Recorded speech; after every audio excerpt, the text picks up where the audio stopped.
This program features live coverage of an African safari and may include animal kills and carcasses. Viewer discretion is advised.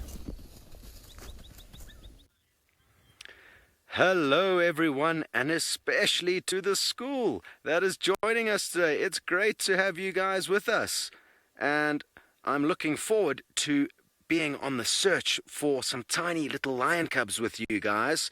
And I need some help because my eyes haven't been working too well today. I haven't managed to find the lion yet, but we think they are somewhere in that area where we were showing you now. My name is Scott, and I'm teamed up with James on camera.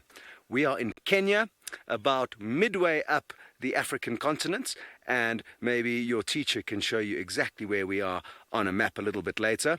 And like I said, I'm looking for some tiny little lion cubs. There's 2 of them that we've only seen once, and we saw them about a week ago. And we've got a feeling that their mother is hiding them out in this little forest up ahead of us there.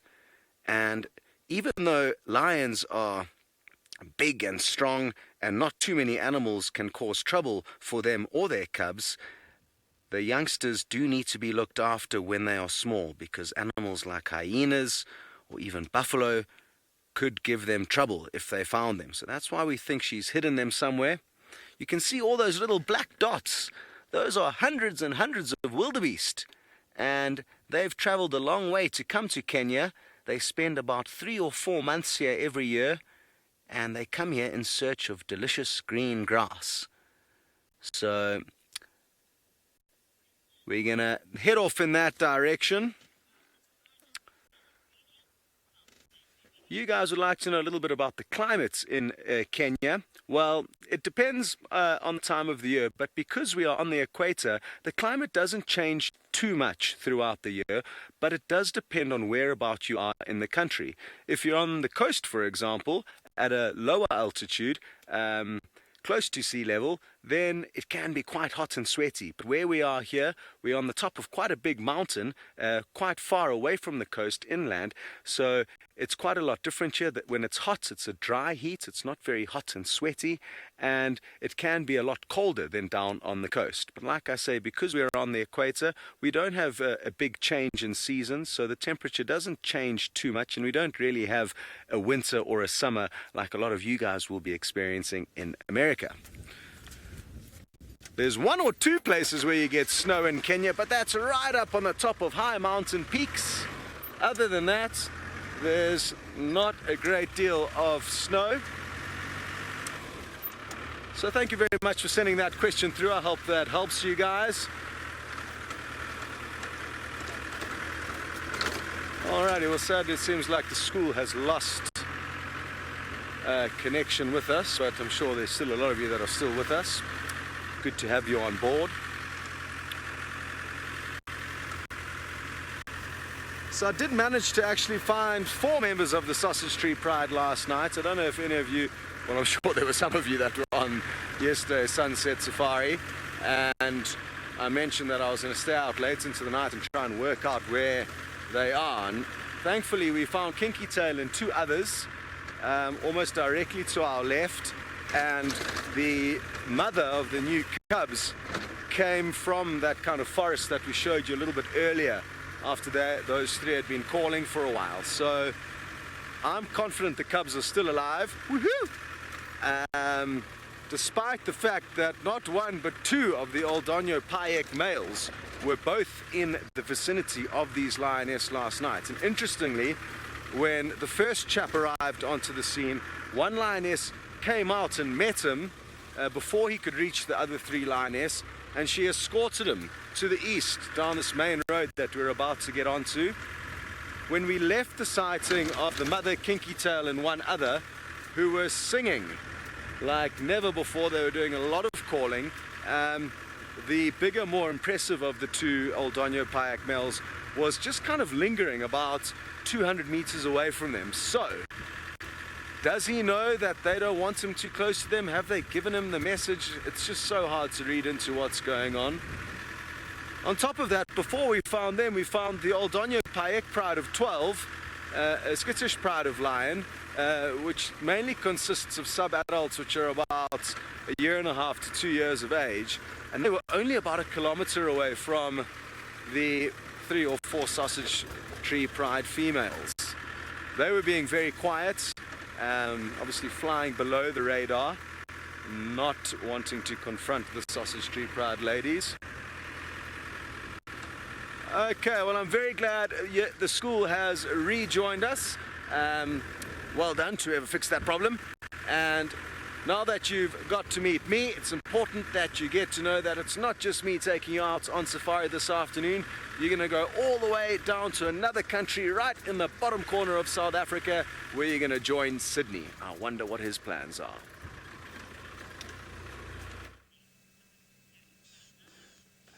I have got one of the very, very tall animals at the moment. You can see these animals are trying to have something to eat. The trees that these animals are feeding on, they look very much dry, but I can promise you these trees are not dry at all.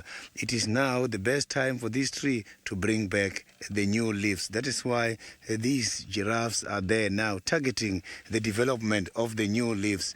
A very, very good afternoon and welcome to the Sunset Safari. I am Sydney Fumulan Mikosi and I am traveling with Senzo, who is my camera operator. We are going to try by all means to get you see all the interesting animals here in South Africa. And kids, welcome to the beginning of the show. Ask your teachers to ask us questions.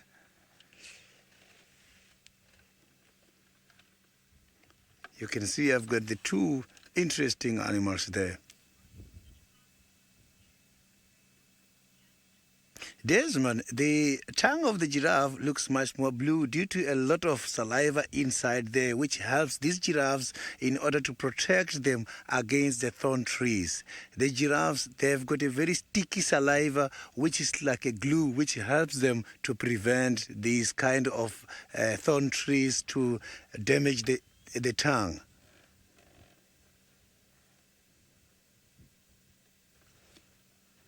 Mostly the female giraffes, when they're feeding, they bend their neck. Kayla, the giraffes, their adaptability is completely different from all these other animals. If you can check, all the giraffes got long necks with the reason of accessing the leaves. These animals are browsers. Browsers is a term referring to the animals that feed on leaves. The grazers animals is the animals that feed on grass. Grazers have got short neck because grass is easily accessible. Here, the giraffe must have to look for the leaves high up by the tall trees.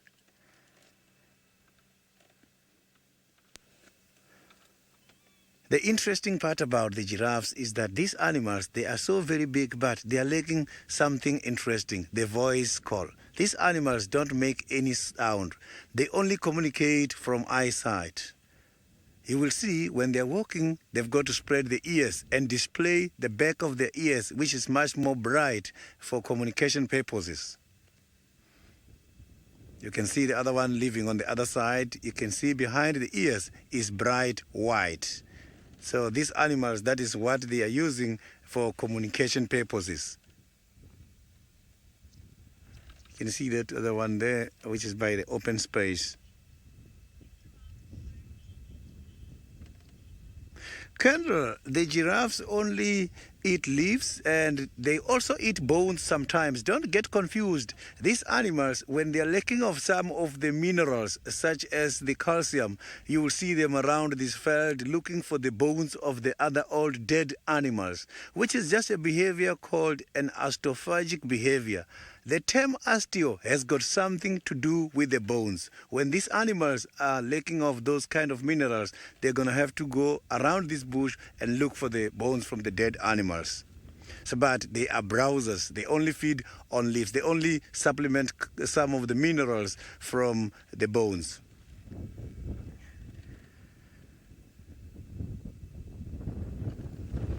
So look at this beautiful stripe pattern.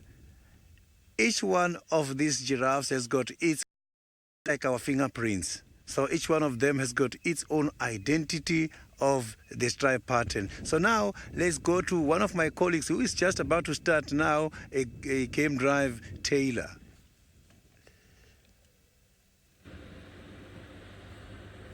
Hello everybody and welcome. I'm also a safari guide and my name is Taylor, and on camera with me today is VM. And we're very excited to have you aboard this game drive. So remember to ask your teachers all the questions. Now, we are looking for lions. That is what we're actually looking for this afternoon, but it's still too hot, so I don't know if we'll see the lions up and doing anything just yet. Also, they weren't found this morning. They weren't walking around. They were quite close to camp, and then they've disappeared. So we're basically going to try and see if we can get them. Now, I think it'd be a good idea if we start checking some watering holes. So we are on our way towards a watering hole called Buffels Hook Dam, and you can't see it now, but it's in that direction. So that's basically where we're heading to now. And then what you'll also see me do is stop and look across the side. I promise you it's not because I'm going to fall out of the car. I'm looking for footprints in the sand on the sandy roads. But that's how we track animals.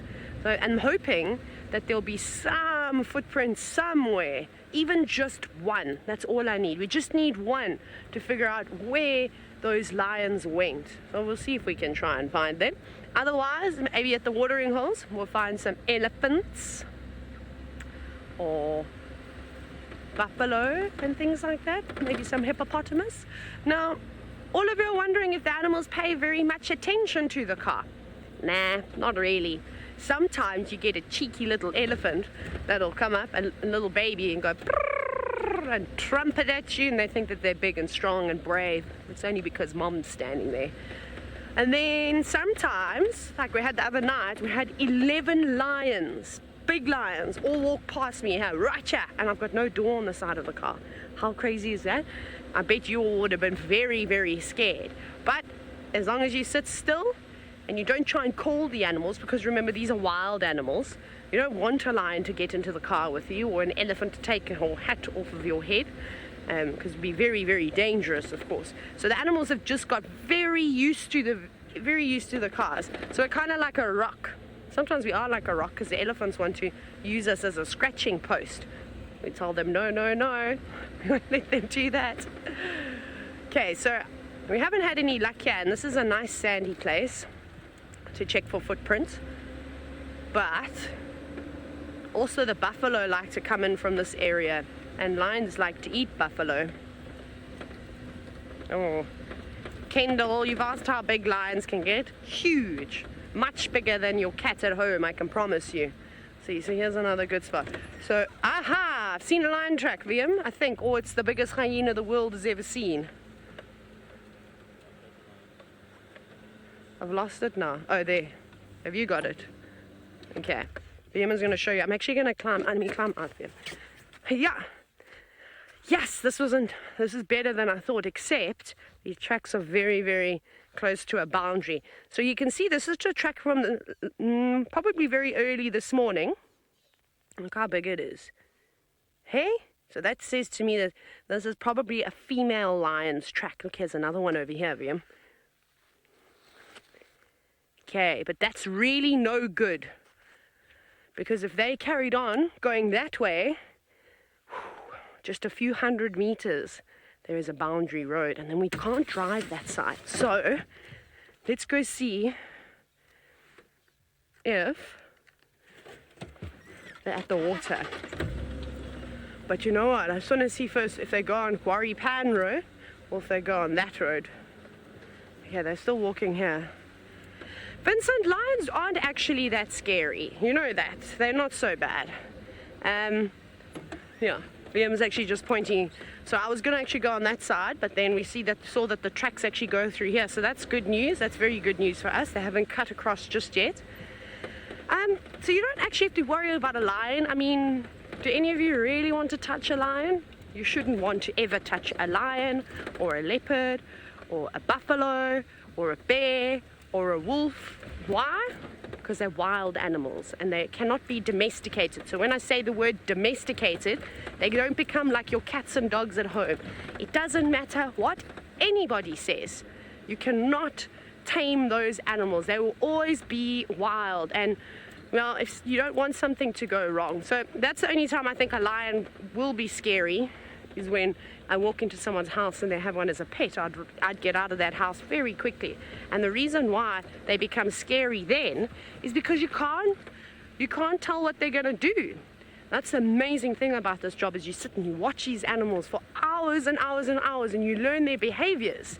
But with animals that now associate humans with, I suppose, as a friend, and they get fed, they're being fed by us, that's very, very dangerous waters to be treading on. So out here, yes, a big male lion might be the most powerful cat in Africa, but really, I've watched them get chased away by all sorts of other animals. Buffalo will chase them, elephants are the real kings of the savanna and bush. No one messes with a big elephant bull. So I think these lions are probably going to be around here somewhere, so I'm just checking very carefully.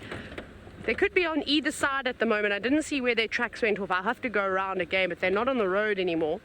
There's these areas called drainage lines. So basically, it's like a natural depression. You can't really see it. It's just down in there. And sometimes they flow like rivers, but they don't keep water for a very long time. But there's lots of green vegetation, lots of trees and things like that around the edge of it. And on a hot day like today, when a lot of the trees don't have their leaves, that's a good spot to go and rest. And all the animals, all the zebra, the buffalo, they all go down here to feed. So that's probably where the lions would have gone too. But that would require us to get out of the vehicle. Right. We're gonna see if we can round up some more people to give us a hand and try and find these lions. Off you go to Kenya to see Scotty, and I wonder what else he'll find for you this afternoon. Well, good luck with your search for lions, Taylor. We haven't found our little lion cubs yet, but we have found some zebra and some wildebeest. And we could see the little black dots a little bit earlier on. Those are the wildebeest. We couldn't see the zebra from where we were, far away. But both the zebra and the wildebeest migrate. Basically, they travel a long way from the country below us, called Tanzania. And they come here in search of food. And as you can see, they're enjoying the food. They're all busy nibbling on the grass. And it's quite clever of the zebra and the wildebeest to stick together, just like it is for us as humans to stick together and play as a team and work as a team, because if a lion's trying to sneak up on them, the more eyes and ears they have, the more chance they have of spotting the lion and therefore running away before they get caught. Oh, now, what are those? Those are much bigger than the wildebeest, but they look kind of similar. Those are called buffalo. So I guess maybe similar to the bison that you guys get in America. This is the African version of a bison, very big and strong, and even the lions battle to catch these guys because they are simply so powerful.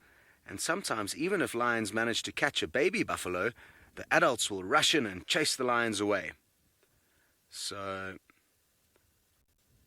that is one animal in Africa that you do not want to take any chances with. Even for us when we go for bushwalks, that is quite a dangerous animal.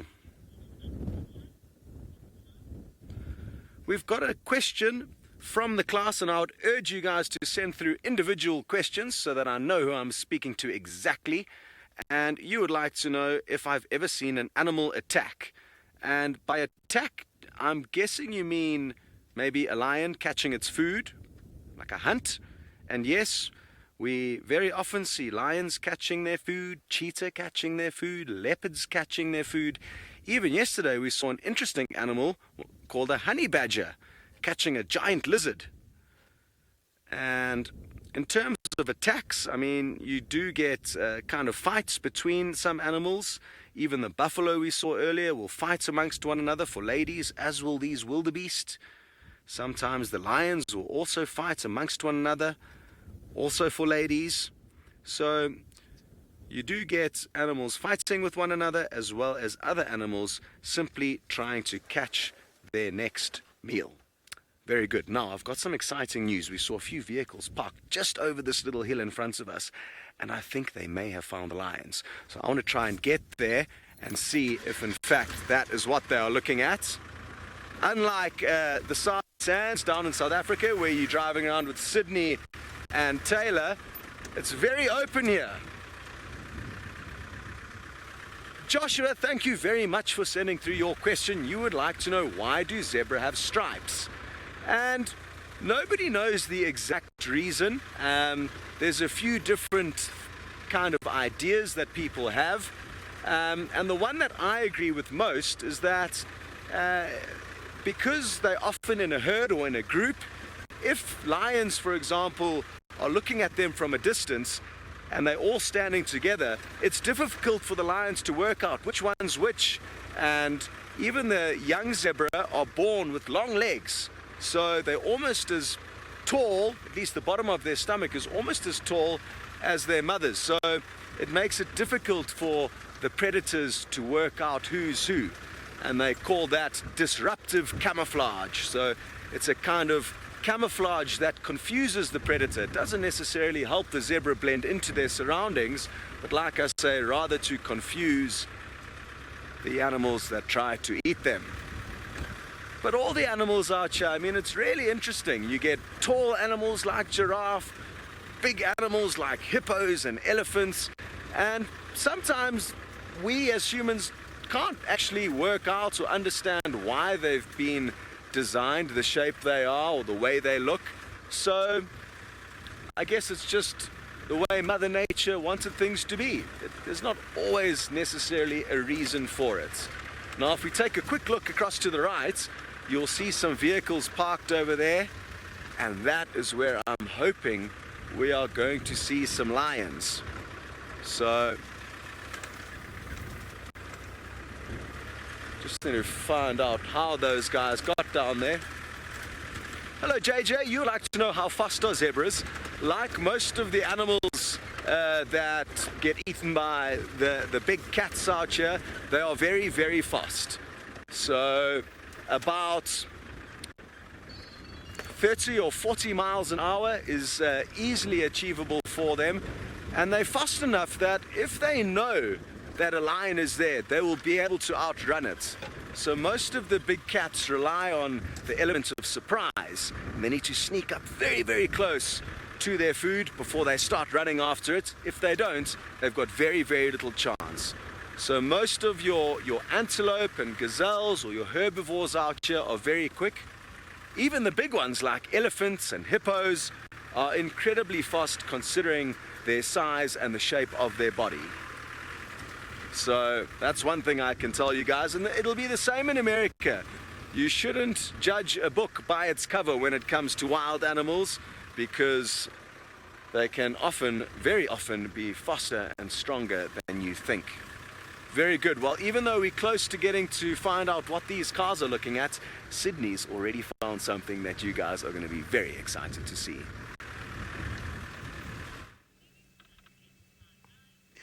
I am so very lucky to come across one of the spotted cats. You can see the beautiful spots on this man. This is Hukumori. Hukumori is one of the leopards in the area. Look at that. He looks very much tired because it's very hot at the moment here where we are. So when it's too hot like this animals prefers to go under the shade. Now this one is enjoying the shade from the termite mound. You can see there's a very big house there. It's like a big hill. This is a big house which has been done here by the termites. Termites are some of the very small insects that stays in these very big buildings. So the buildings, they build them themselves. They don't inherit them from any other animals. So right here where we are, there is a kill up on this tree, and I can see that there's only just a little bit left.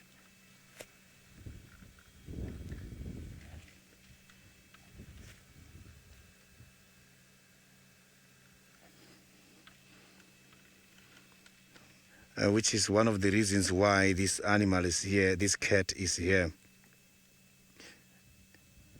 So this cat is very much observant because I could see that he's right looking high up by that tree. And this apparently is not his food. This is the food which has been left behind by another leopard called Hosanna, one of the young leopards in the area.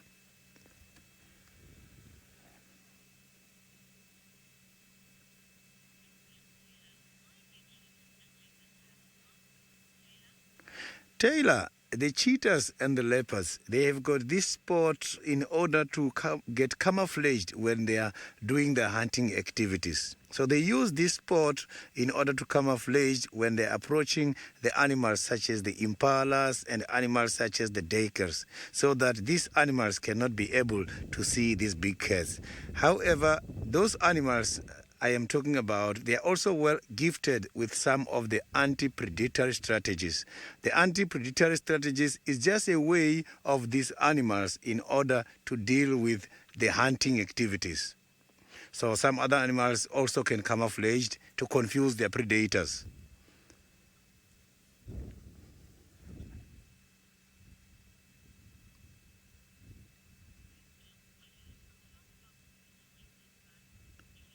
Early, these cats can go very fast. The leopards can go up to 94 kilometers per hour. That is very, very fast. It's just about 23 meters per second, full speed. So these cats can go very, very fast. But when they're doing their hunting activities, they don't prefer to run that fast. These animals prefers the animals to come closer to a distance of about 5 meters range. That is when they will jump and catch an animal. It's one of the very clever animals, because if they don't do that, if they chase an animal for quite a long distance, they are not going to have a lot of energy to take that animal up into a tree. They must conserve energy so that they can be able to take the load of the prey up into a tree. A prey is the animal that get hunted. A predator is the animal, like we are seeing now, who hunt other animals. So this is one of the big cats, one of the big predators in the area.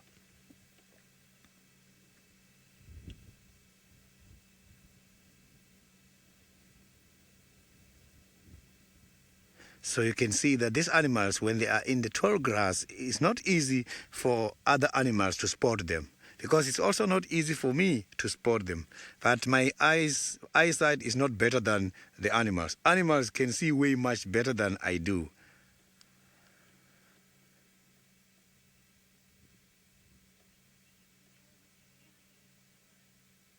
So now, let's see. Taylor has got the hippopotamus. She is just by one of the dams. Maybe she's by the Buffalo's Hook Dam. Let's see what she's having now.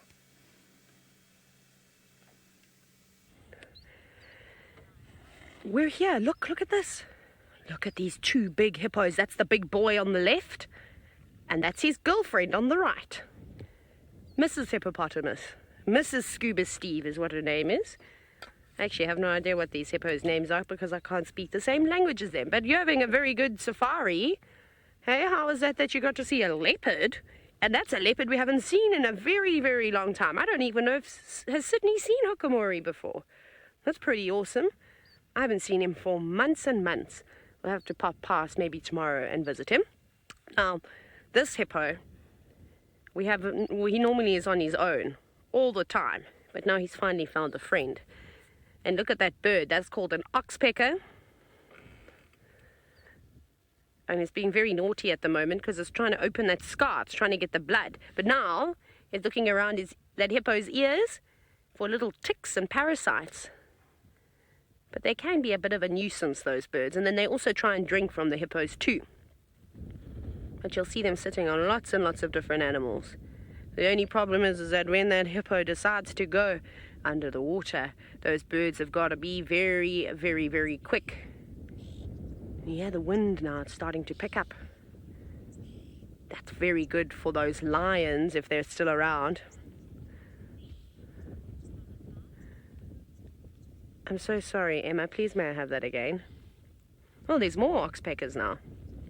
Oh, they're having a fight.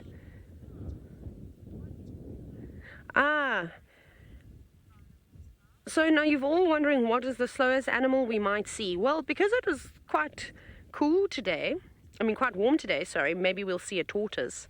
That's probably I don't know, I suppose the slowest thing.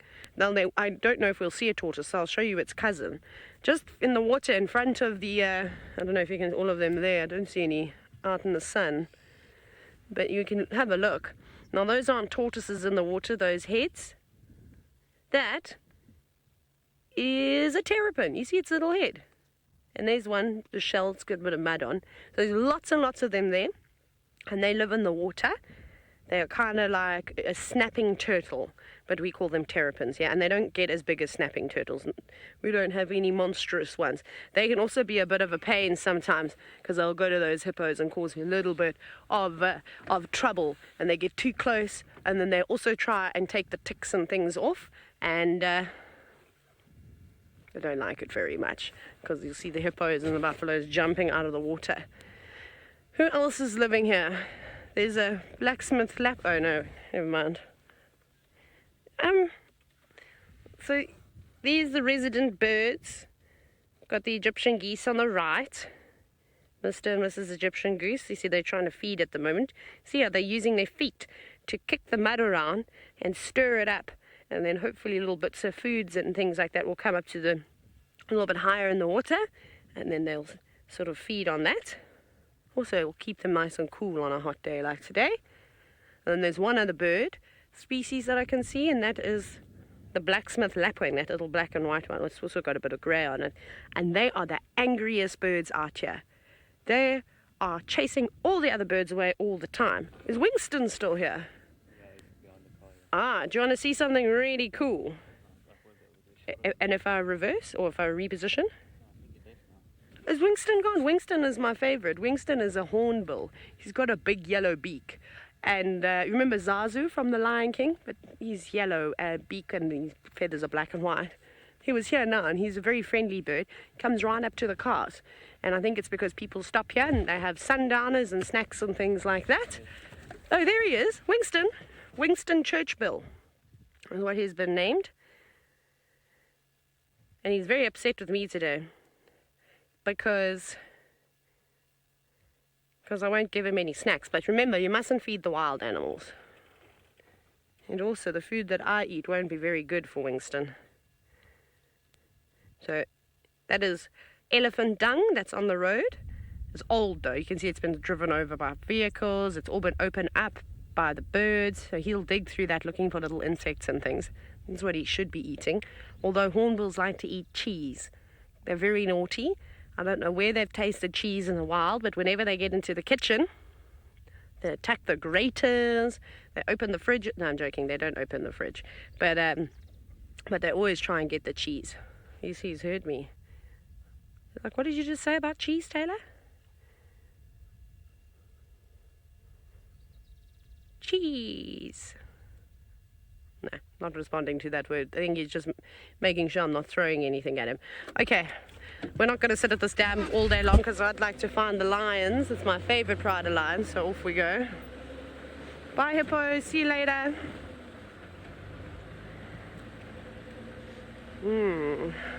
Now we have to play the game of let's find the big cats. Anyways, it seems as though Scott has also managed to find a cat of his own. Well, maybe we have found a cat, maybe we haven't. Can you guys see anything? Not yet. Keep looking. There's another spotted cat hiding somewhere, but it's so well camouflaged. There it is. Can you believe how well that it blended in? Unlike the zebra that we were speaking about earlier with their confusing camouflage that helps to confuse the cats like this. This predator blends in very, very well to the golden grass. And unlike the leopard you've been spending time with, Sydney, the cheetah has got solid black spots, whereas the leopard has kind of got a ring of black dots with a caramel golden center, and that's called a rosette. As you can see, this cheetah is fast asleep, and it's trying to kind of rest in the tiny little bit of shade that tuft of grass is creating. Now, we have spent a lot of time with 2 female cheetah, one called Naratoi and one called Kakenya, over the last few months. But I don't think this is either of those 2. It's difficult to be certain at the moment because I haven't really had a good view at all of its spots. But just like us humans, all leopards and cheetah have got their own kind of fingerprints. Well, not fingerprints, but their own markings, just like we have our own fingerprints. So you can tell them apart. But, like I said, I'm not too sure who this one is just yet. How well does it blend in? We would never have found it, even when we arrived here and we knew the cars were looking at something. It took us a while to spot it, so I'm guessing this cheetah's probably been sleeping here the whole day. Somebody maybe followed it here when it was walking around, and then it went to sleep here, and it's probably been sleeping the whole day.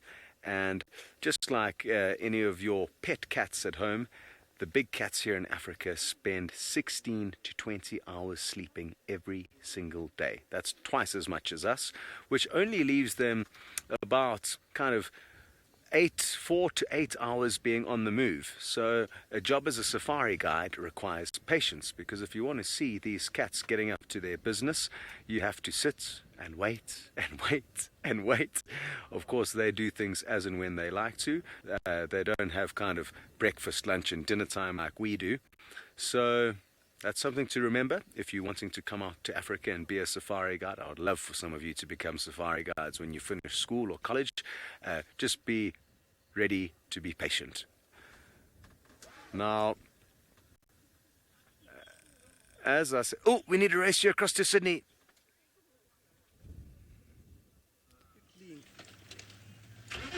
So you can see now that Hosana and Hukumuri, they are chasing each other now. Look at that. This is interesting. Look at those animals, are chasing each other now. We're just going to try and follow them now. So Hukumuri was just standing by on Hosana's kill, waiting for Hosana to come back. We just saw them chasing each other now. So we're going to have to quickly just follow them and see what is going to happen there. So they all ran towards this side. That was lovely.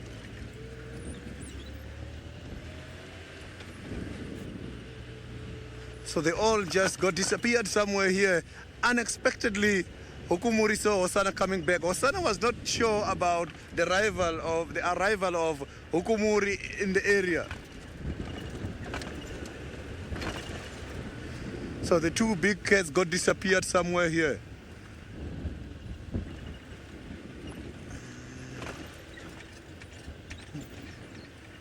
We can't see them anymore.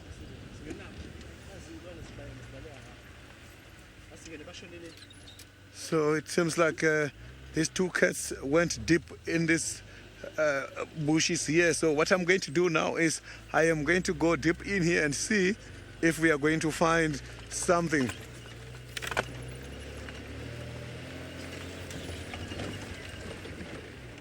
So Hosana is chasing Hukumuri very, very fast, much more towards the eastern side.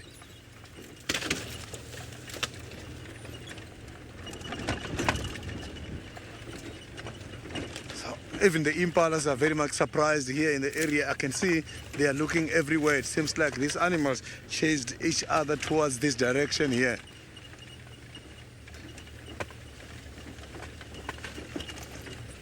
Cool, yes, the lions, they do attack the cats such as the leopards. I have seen that happening, but mostly the leopards, they do manage to disappear on those kind of situations.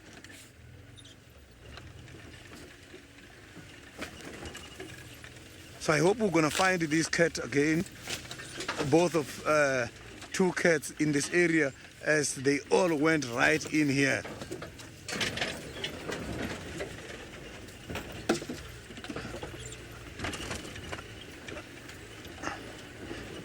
Taylor, the 2 cats are fighting now because Hukumuri is the one who is checking this whole area. Animals, they stay in a small piece of land called territories.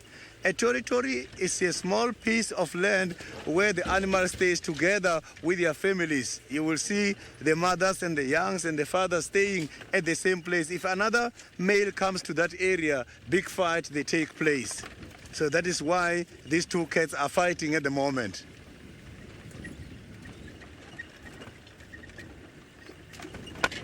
So I am not alone here who is trying to reallocate these two cats. The leopards can jump very high. They can leap up to 5 to 10 feet. That is too much long. When it's running, can go very fast.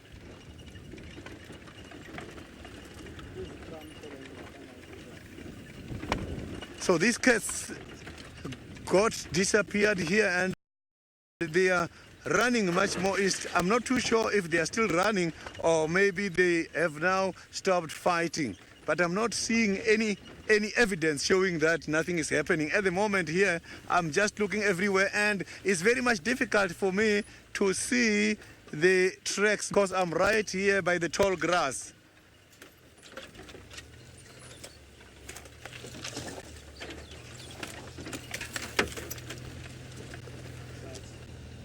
So now let's go back to Scott by the Maasai Mara and see what he's having at the moment.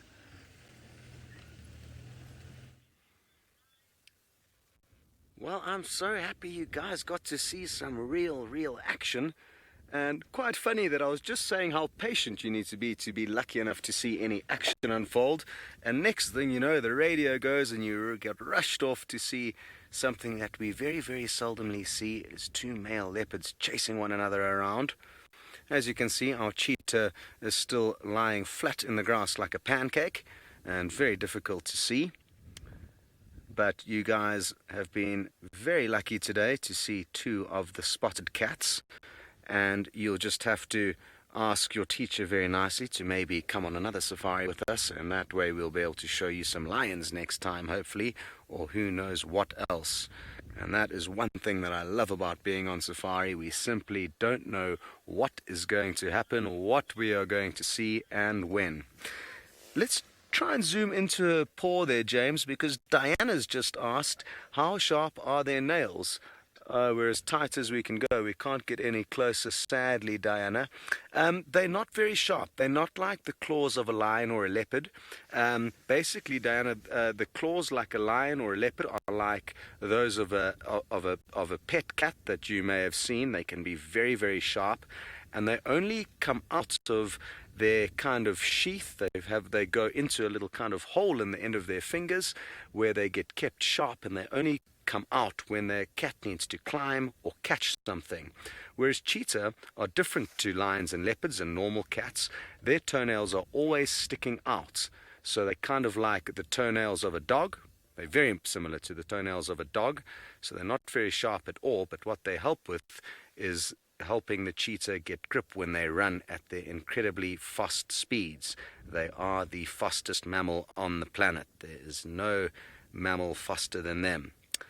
So, good question, Diana. I wish I could show you a closer picture of them, but maybe your teacher will be able to find some pictures of cheetah's claws and compare them to that of lions or leopard's claws for you. Now, I didn't copy your name clearly, but you've asked another good question, so thank you for sending it through. You would like to know... Oh, Aisha, you would like to know what time of year are baby cheetahs born? It really, there's no set time of year for any of the big cats to have babies. They've got a very short period where the mom is pregnant. They're only pregnant for 3 months usually, and they can give birth at any time of the year. So unlike the herbivores, the antelope, the zebra, and the wildebeest that try and plan their birth to be at the most plentiful time of year in terms of rain and therefore grass and vegetation for them and their youngster to feed on, the big cats will have babies as and when the going is good. So who knows, maybe this cheetah that we're looking at is going to give birth in the coming months. We had one cheetah that we spent time with. Her name was Kekenya. I said her name a little bit earlier. Her had 5 little cubs about 4 or 5 months ago, but sadly none of them made it. It's very tough for wild animals to raise their youngsters out here because there's so many other animals that compete with one another.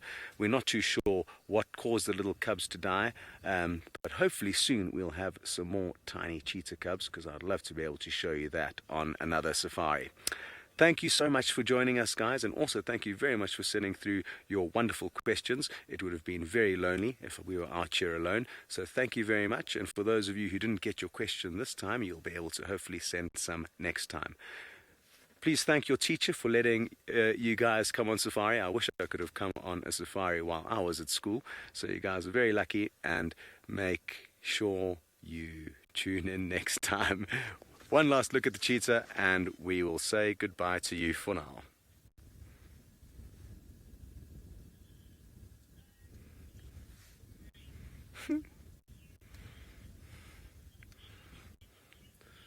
Phew, fluffed that ending. I don't know where I was going with that. Anyway, it happens from time to time. I'll blame it on the heat.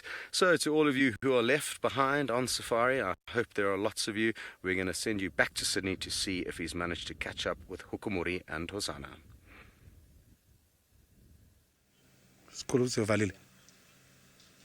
Look at that. I'm still here on a sighting. I have got Hukumuri. You can see now Hukumuri looks tired a little bit after a very vigorous exercise while he was trying to chase and trying to get hold of Hosanna all the way from the kill. These two cats chased each other for quite a long distance in a very short time. So you can see now the salivas are also coming out there.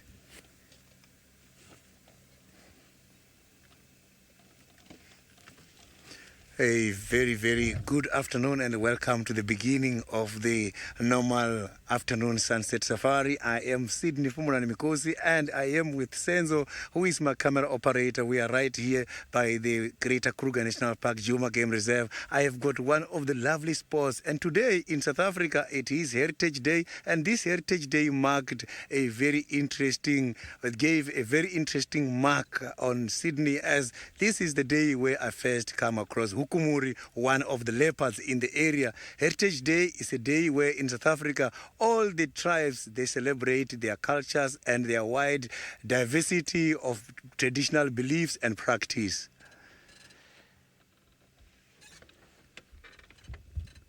So you can see now that Hukumuri is still going after Hosanna, but we can't see where Hosanna got disappeared into. These two chased each other from the Tree House Dam Road. Look at that. He's now going down the drainage line. So I'm going to have to make my plan to go around and see if I can get hold of Hukumuri again.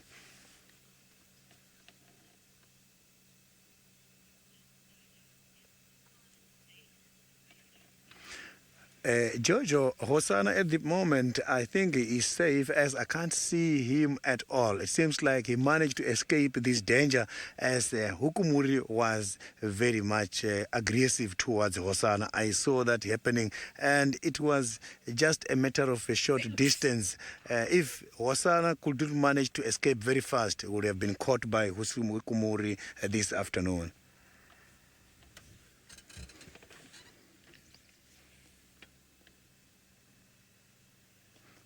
So I can see now that Hukumuri is going to lie down there. So I'm just going to go around now and see if we can have a better sighting. So let's go and see Hukumuri. Hukumuri is a very beautiful leopard. I've been hearing a lot about Hukumuri and his violent status. But today I saw that he is very much aggressive.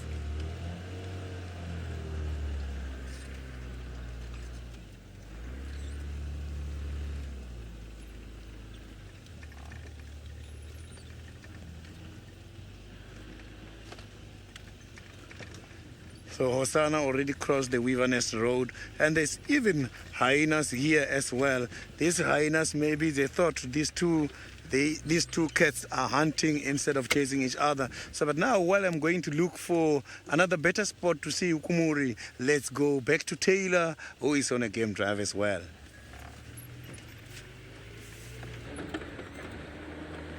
Hi, I've just seen a lion track, which doesn't make me very happy. See them? One though. It's that male. Okay, I don't know where the Nkumas have gone then. So, actually, you know, let's just drive all the way down Hippo Pools Road. Let's just to make sure that the whole pride has come that way. But there is one Leon track, so that looks like they may have been sneaky. Maybe it's that the young male that's not supposed to be with the pride but is because he don't care, he break the rules. Yeah. Sorry everyone. No, they definitely came here. The whole pride walked here. Right, so yeah, you see there, I'm not gonna get out and show you because well, you've all seen what lion track looks like, and we already looked at one for the children.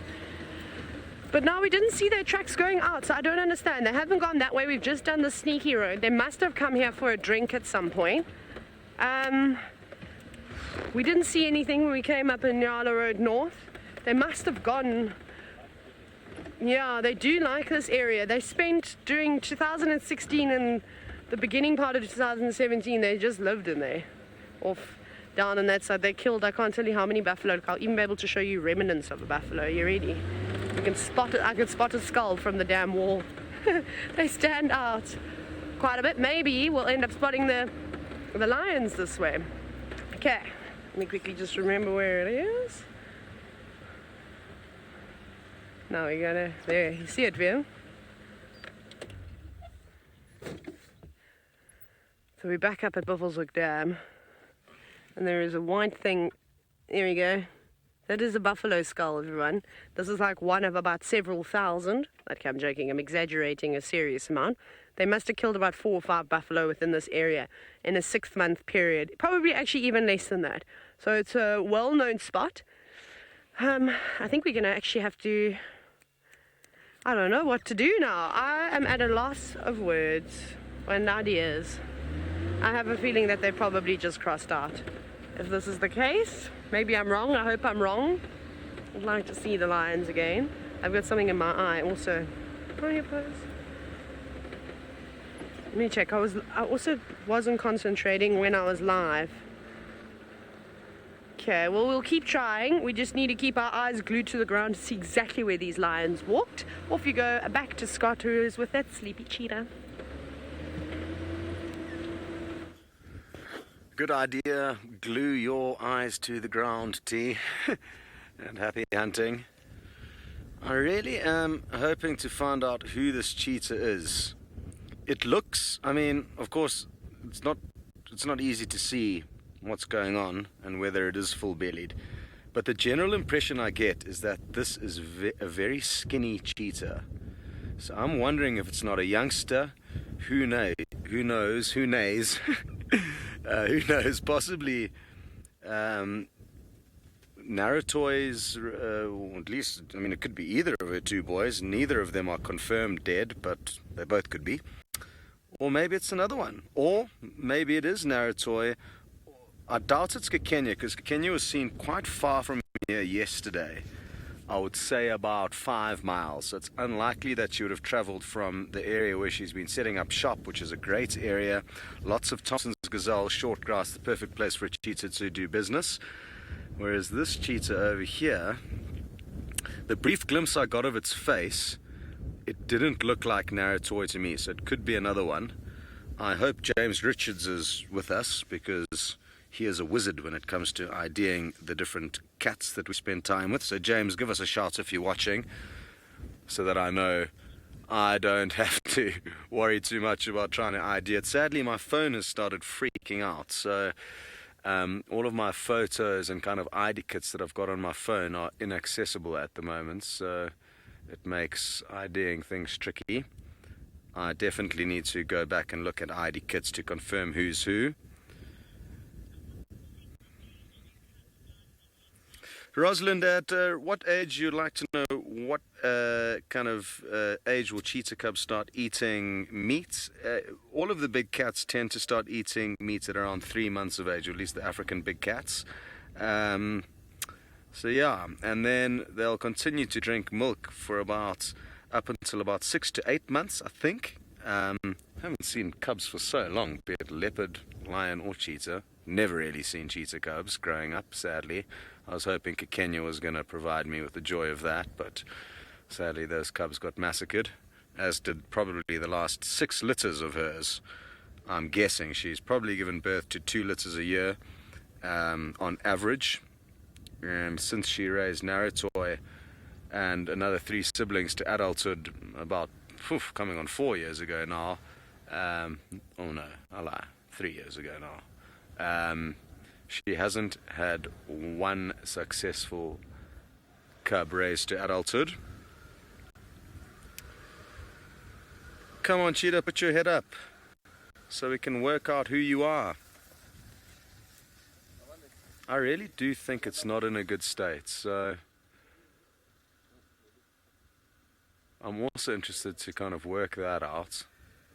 I got a bizarre update over Instagram, and I never heard back from the guy, but basically just after Naratoy's remaining son disappeared, I put a post up on Instagram, and this guy replied saying that a young male cheetah had been seen just south of the Kenyan-Tanzanian border, and he appeared to have had the hugely unfortunate circumstance that his testicles had been ripped off. I haven't heard of that happening, but with cheetah, but I haven't spent a huge amount of time in cheetah areas. But my guess would be that, male cheetahs would possibly, dominant males would possibly do that to a young boy. So let's hope that wasn't true, because if it was the case, honestly, not ideal. I can sit back and relax because James Richards is with us. So good to know you on board, and we will stay put and wait for a better view, because it's impossible even for James Richards to be able to ID a cheetah when this is all you can see. Interestingly, cheetah IDing you can use anywhere on the body. For those of you who don't know how to do it, it's very, very simple. Basically, you can choose any portion of the cheetah, be it the center of its stomach, the back, the hind quarters, the front quarters, or even the cheeks. The body I find easier than the cheeks for matching up spots. We really should share our ID kits with you guys so that you've got a kind of reference to look at. And so you take a screenshot of a cheetah that we're looking at live, and then you can compare that to our ID kits. And you just kind of match the spots. It's like playing Snap. So it's not rocket science.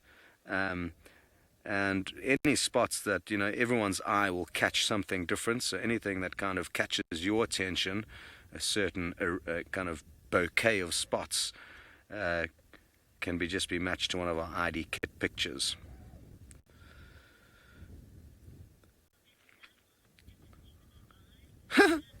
Myanmar? You've just said, is it even alive? I think barely. I really don't think this cheetah's in a good shape. It's just my, again, it's a complete guess, but from when we arrived here, it did have its head up, and I could kind of see its belly looked really empty. And at this time of year, to be the fastest mammal on the planet and not have a full belly means you kind of got something wrong with you, because there's so much food around. To be fair, it could just be a youngster that hasn't learned how to hunt well. Who knows, maybe it's been split up from its mother. I wonder what could be going on. Because, there were, I don't know if I ever updated you guys, but about a week or two ago, I said that there were reports of a cheetah with cubs. They weren't cubs, they were sub-adults. And I saw them about 2 miles to the south of where we are here, so not far away at all. But those cheetah were incredibly skittish of the vehicles. I only saw them from a distance. They weren't entirely welcoming, and I thought, well, let's just leave them in peace, because there's no point in harassing these things. So my thoughts are that it wouldn't be one of those two youngsters, because it would have fled the scene. However, if a youngster has become so weak and kind of, weak, it may have just given up caring about vehicles simply because it just doesn't have the energy to. So maybe that's what's happened here. Or maybe I'm just talking rubbish and it's just Naratoy having a snooze. Time will tell. We will stay put and we're going to send you back to Hukumuri.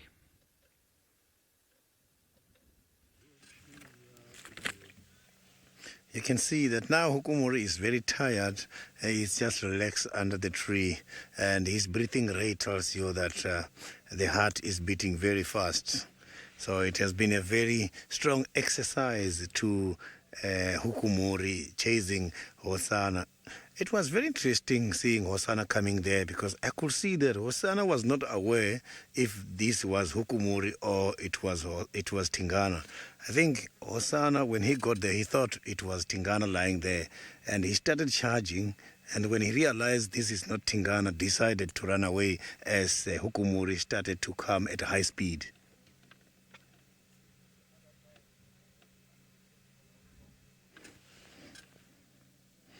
So I hope Hosana is safe at the moment.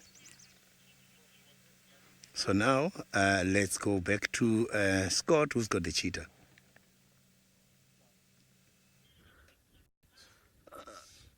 Okay, there's hope. The cheetah's moving. Take screenshots. Please take screenshots. Who are you? There we go. I'm sure James will be able to work out who this cheetah is from that at least left cheek shot. Now there's a right cheek shot. Is it Naratoy? I think it actually might be Naratoy. Her right side, it's looking like it could be her. But we'll wait for James to confirm. From her eye, you can see there's a kind of line of dots that are almost connected, that run down from her eye, and then they lead to another kind of 4 smaller dots. It's going to be impossible for you to understand what I'm trying to explain. But let's wait and see. This is looking promising, though. It doesn't look like a youngster to me, because youngsters, now that it's got its kind of shoulder blades up and exposed, youngsters often have quite a lot of fur, almost like a mane or a mohawk on the back of their neck. I think it could be Naratoy.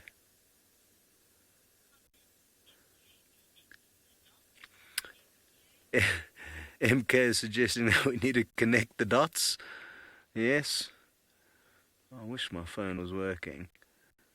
All of a sudden, this cheetah is looking in much better condition than I thought it was initially, because it's simply got its head up and it's not half dead in the grass. Sadly for her, it does look like a female to me. There doesn't appear to be much suitable food in the area. By suitable food, I mean kind of smaller antelope. But I have seen female cheetah catch young wildebeest. So it is something they can do. It's a bit of a wrestling match for them.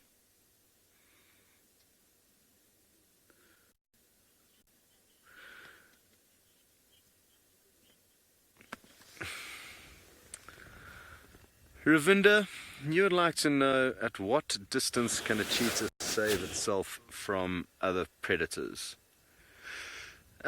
Questions like this are tricky, Ravinda, because there's so many variables. Like how many predators, if a cheetah is surrounded by a pride of lion, then, if it runs from one lion into another, it could have 100-meter head start and completely clear most of the pride and then run into one that was lying off next to them. So, but cheetah are very quick. They know they're very quick, and I've seen the musketeers at least taunt a lioness after the initial fright they got from it, after leaving it in the dirt, or leaving it in a cloud of dust.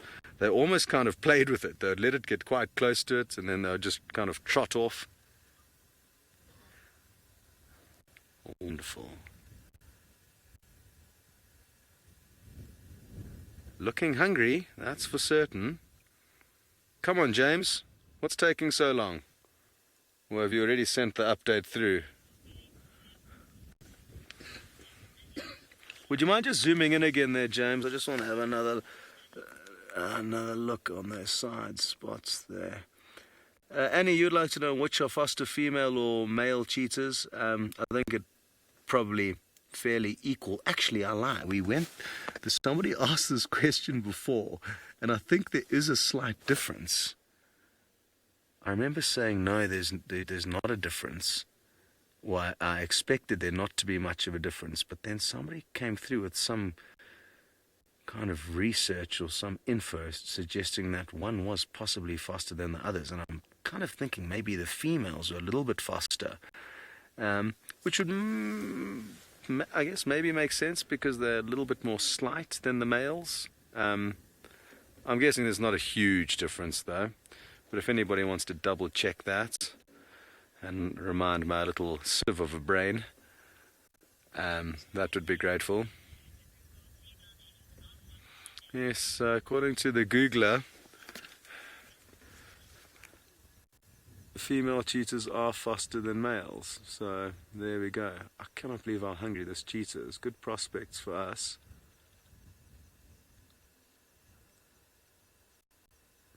Now, if it is Naratoy, it's interesting that she's come into this area because this was the kind of general area where she gave birth to Johannes and Jacobus, her two boys that are no longer around.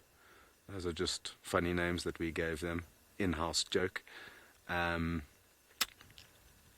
who knows, maybe she's going to give birth again soon. Not right now though. Looks like she's having a poop. Okay. Well, James, from the initial kind of glimpses he got of the cheetah's face, agrees that it does look like Naratoy, but now that she's got up and moving, he is going to be able to confirm with certainty.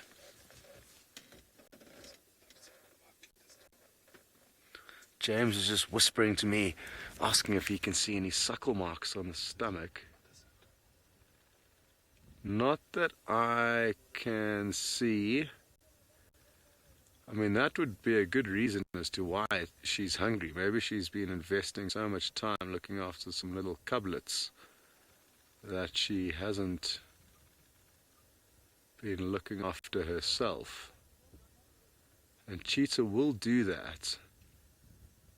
They'll kind of let their, up to a degree, they'll let their own kind of body deteriorate at the sake of being able to spend time with and nurse their cubs. So there's not a direct kind of correlation between her feeding and her ability to create milk. She can still create milk even just burning up her own resources. Okay. Well, we're going to reposition. You can see she's heading straight towards a herd of gnu's. So I want to try and get onto the other side of them. And while we get into position, we're going to send you back to Hukumuri.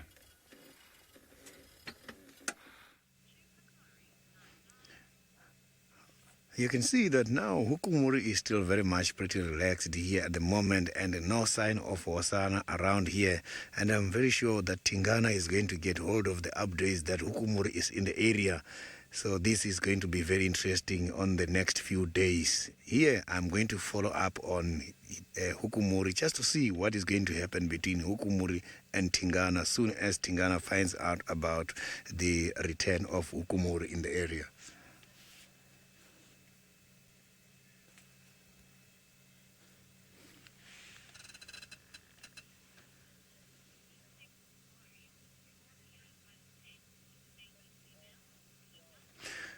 Peter, the distance between here where I am and where Tingana and the new girlfriend is very, very much long.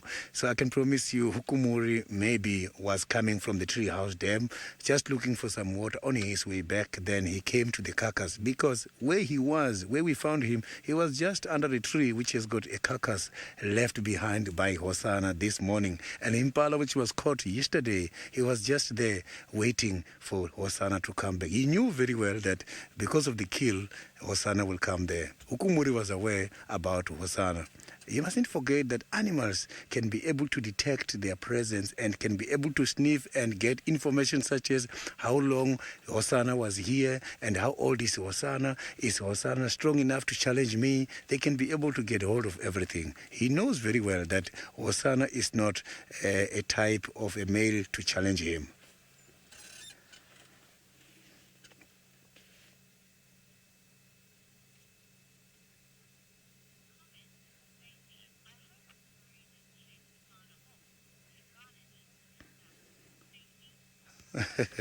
Stacy, that is very true.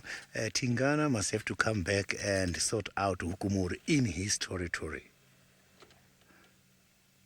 So the problem is now Tingana is on a wedding ceremony, so it's very difficult now. So he's busy trying to showcase his new girlfriend in the area. He's not worried about the intruders. But after this wedding ceremony, we are going to see a lot of activities here.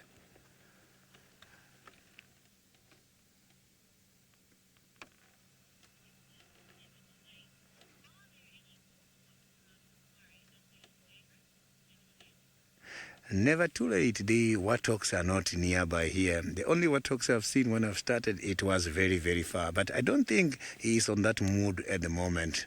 I think now he is looking after Hosanna. His mood is still chasing the other animals. So now let's go back to the Maasai Mara, where Scott has got a lovely cheetah.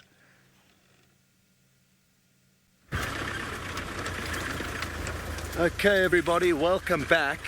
She's heading towards a large herd of gnus. I can't see any. I can see one youngster there. So there's at least one youngster off to our right, and she's kind of just spying on the herd. I'm just trying to get onto the other side of them so we can get a two-shot. I don't think we should invite anyone else on board just yet.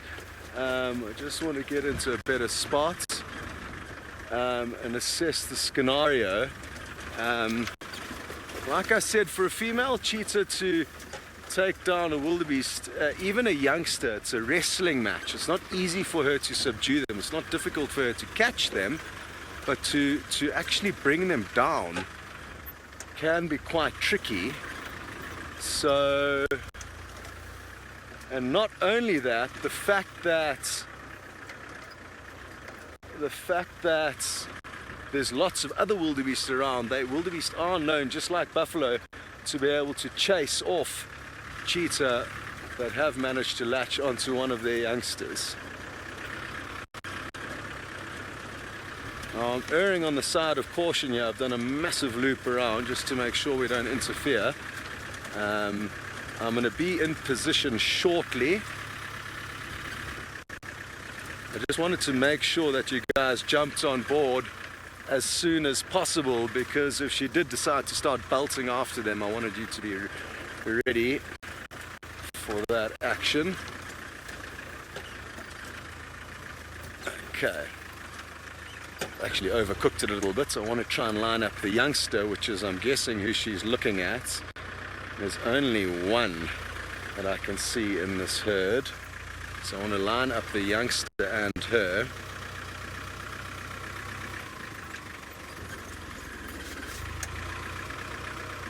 I can just see her head poking over the horizon. So let's stop here. So James, you can see the youngster there. She's just off to the left of the youngster on the horizon. James just needs to level quickly. I parked on a bit of a slope. Okay, there you can see her head poking out. Very good. And there is the youngster, which is the only likely candidate for her to snack on. I mean, the fact that she's empty-bellied and there's wildebeest everywhere, oh, there's another youngster, goes to show that it's no easy feat for her to bring one down and kill it without the adults coming and chasing her away. What a beautiful scene. You can see the white beards of the gnus glowing due to the backlighting. And they don't have a clue that they are being spied on by this cheetah. Emma, any updates from James as to whether it is Naratoy now that he got some shots of her standing up? It would be wonderful to know that. Okay.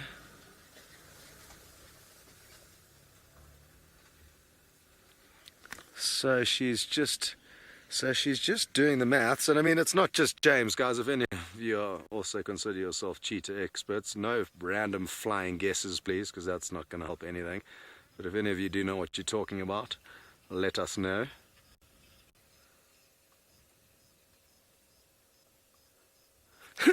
Quite interesting.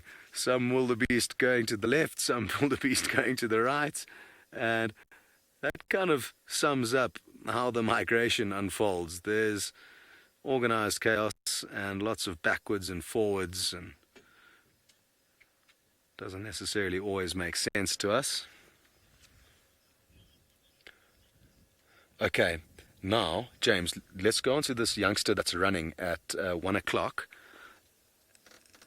because that could catch her attention, and she could snipe this one. I'm keeping an eye on her. She hasn't moved yet. James can just stay on this young gnu that's running around very playfully. But soon it could be running for its life.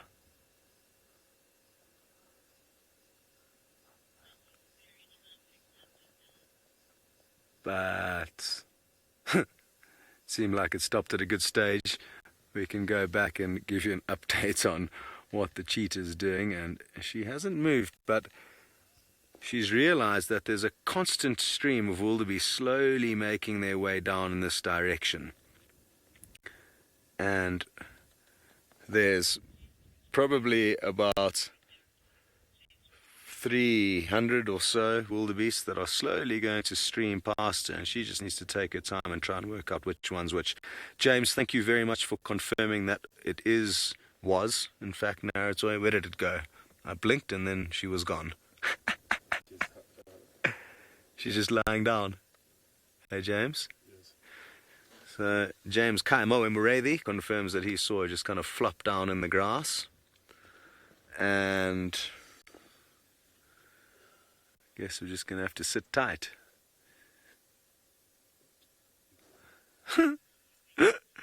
Well, we are not going anywhere, but you guys are. We'll be sure to call you back as and when any action may unfold. For now, off to Hukumuri.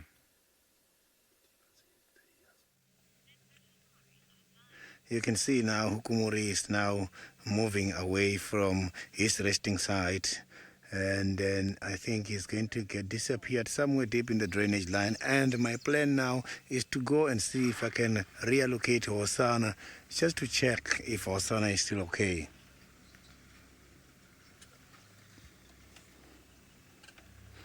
So I will be pulling out from the drainage line now in order to see if we can find Hosana, as I can see now that Hukumuri is disappearing.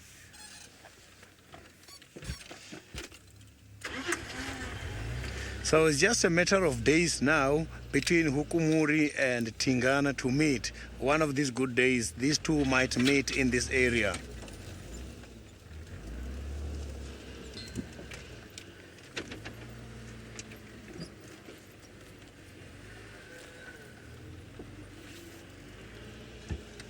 So Hosana maybe is now much more towards Twins Dams area, Vuyotela Pen area. I'll try and see if I can find his tracks now. It will be good to see Hosana after this encounter with Hukumuri.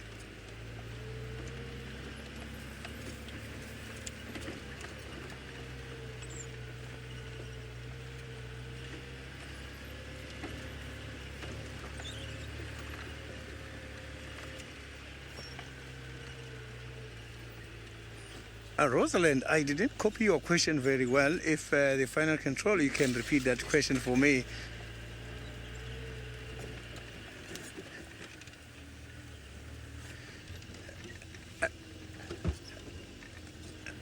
Rosalind, the scent glands on leopard, it's not at the same place. They have got a facial gland which is called a preorbital gland.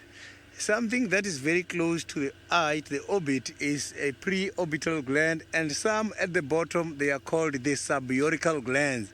And also, if you can check at the back close to the anal opening, they've got a scent gland there, the one that they normally spray on these trees for demarcation purposes. Sometimes you'll see them going up against the trees doing like this. That is when they are excreting the gland from the face to mark the territories. Those kind of glands that these animals are secreting every time has got a vital purpose.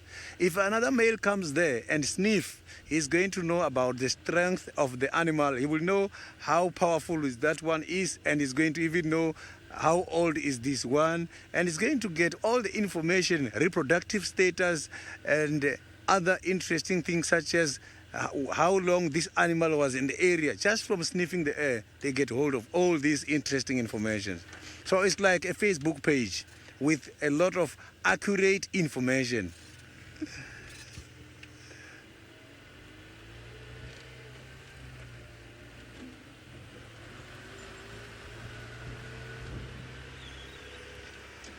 So here is where Hosanna has gone past when it was trying to avoid danger from Hukumuri. So it means now Hosanna might be much more towards the northern side of the game reserve.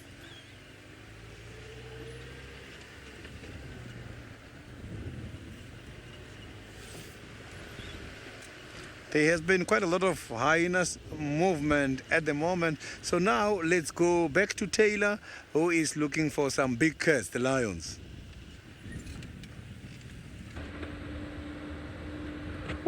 We're progressing on our tracking exercise, but it's difficult as we're the only ones who are looking for the lions. Anyways, we've tracked them all the way from Drakensberg and then onto Guaripan Road, then they went onto Hippo Pools, then they came past Buffelshoek Dam, then they cut through the drainage line and now crossed Hyena Road, but I can't work out where they've gone from here. If they've still just on this side of the drainage line, or if they've gone towards Gari Cut Line. I have already driven Gari Cut Line, the road itself, and there's no tracks crossing out, so it's very difficult to say. And I'd like to spend, obviously I'd probably find them on foot, but it's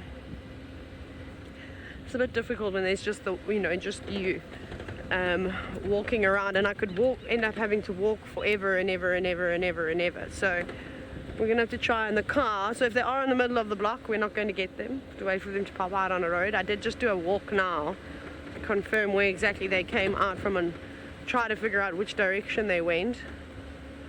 What do you think, Vam? Do you think we should go back, check Mvubu Road side, or should we check Nyala Road North and Buffelshoek Dam one more time? Gary, we just drove that. I don't think we missed tracks because I was paying a lot of attention. They're the only tracks I saw, and it's such a sandy road. I don't think they've crossed. If they have, it's just now we need to figure out which way they've gone. So keep an eye out on the dam cam. There's a possibility that lions might come and drink back at where Telepan. Who knows? A bit difficult to kind of say.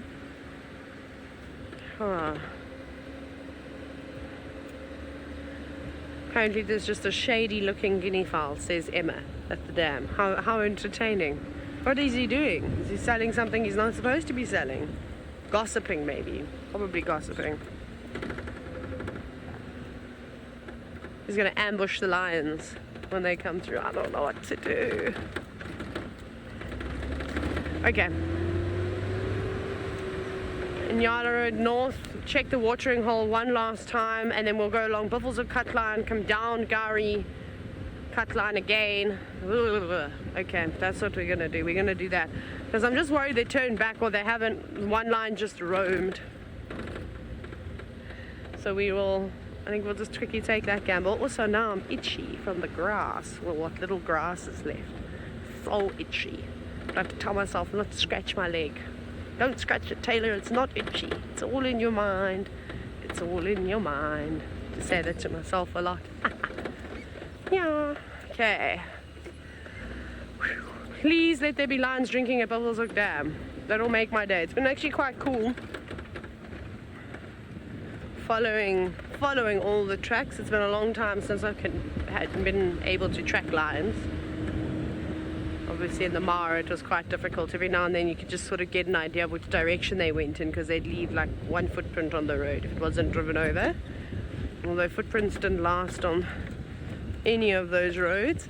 I can't help it, you scratch my leg. The satisfaction you get when you finally get that itch. I know it's not a lion. I just have to double check. Something caught my attention, but far away. It's a tree.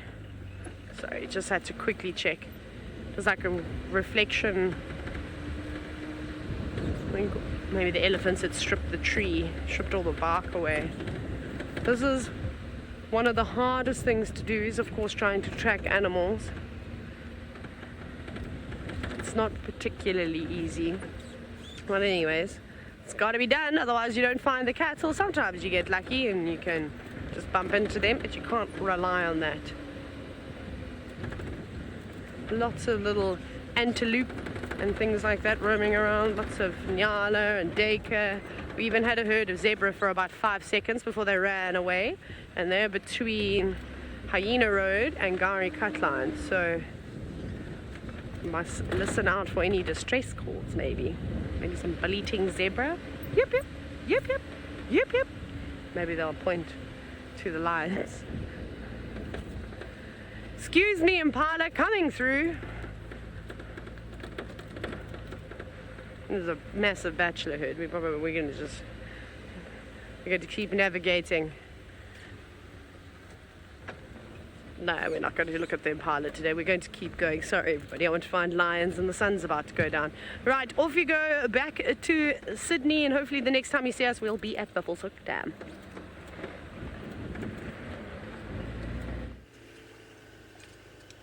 So now I am trying to get hold of the tracks from Hosana. I am now going towards Central, and in order to see if maybe there is some very interesting tracks here. I want to see if we can find it. So I think Senzo is seeing something I cannot see. Oh, you can see there we have got yes, you got this mongoose. Look at that, looks like a slender mongoose is running deep into the thick bushes there. Oh, thank you for that, nice spot. So it is here where I'm going to look for the tracks for Hosana, just to see how Hosana is doing after a chase.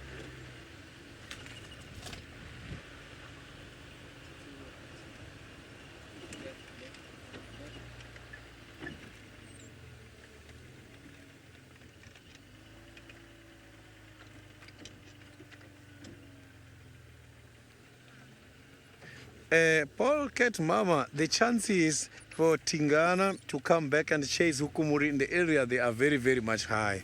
Especially if they meet now when there is a new mate in the area. Tingana is going to chase Hukumuri to prove to the new girlfriend that he is powerful. So a lot of interesting activities are still going to take place in this area.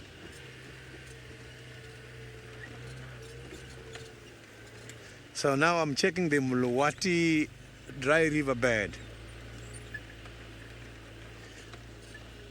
Hukumuri is not related to Tingana at all. So Tingana and Hosana, they are closely related.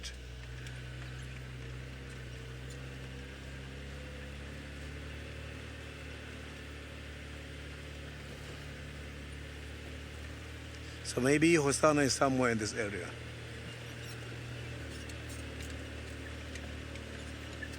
Ivy, the leopards, they are not real cannibalists. They don't eat each other. So, but some of the cats and some of the predators, they do that. But leopards, they don't really practice cannibalism.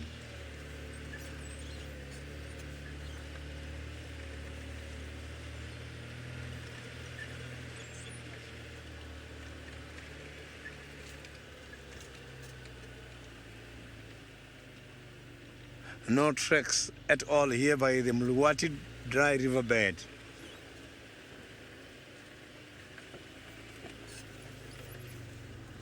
So maybe Hosanna is hiding somewhere here, away from danger.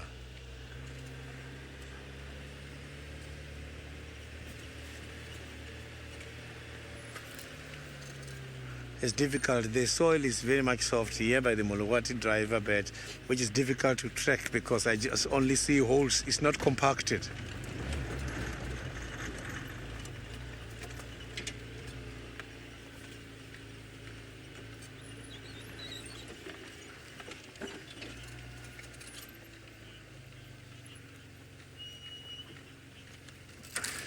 April, I am going to do a setup just now in a while whereby we are going, me and Senzo are going to enjoy the traditional snack.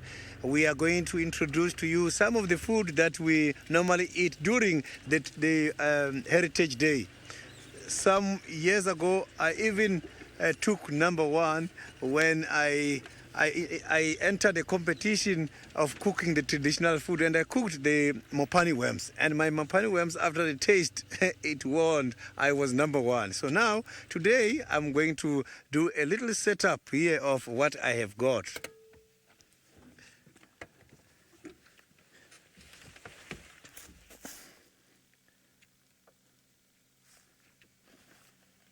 So I'm just trying to listen to what is happening here in the area so that I can make sure that there is no other dangerous animals where we are.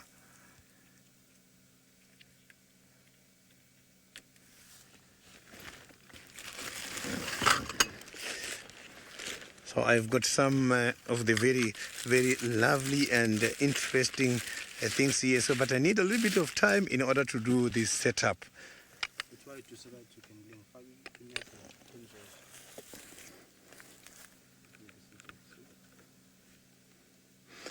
So I'm just going to start preparing so that we can have. So now, while I'm doing a little bit of a setup, let's go to Taylor and see if she's lucky with the lions.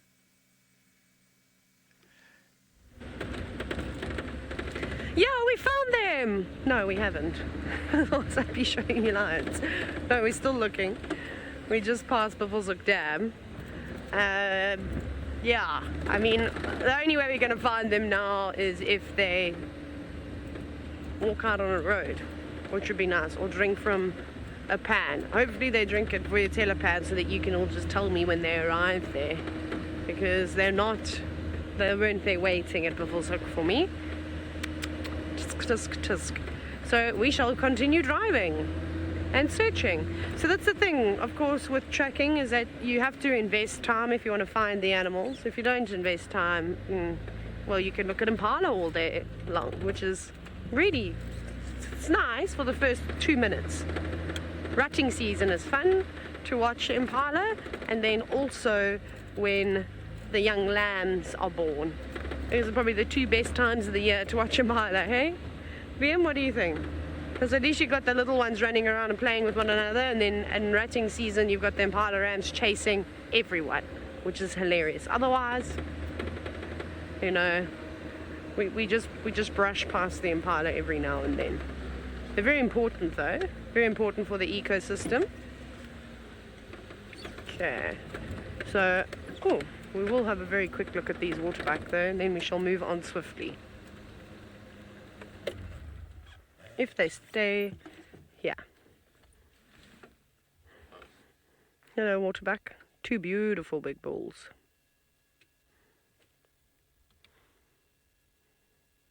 Not much to eat on the fire break. There's not really even any new grass shoots coming through just yet.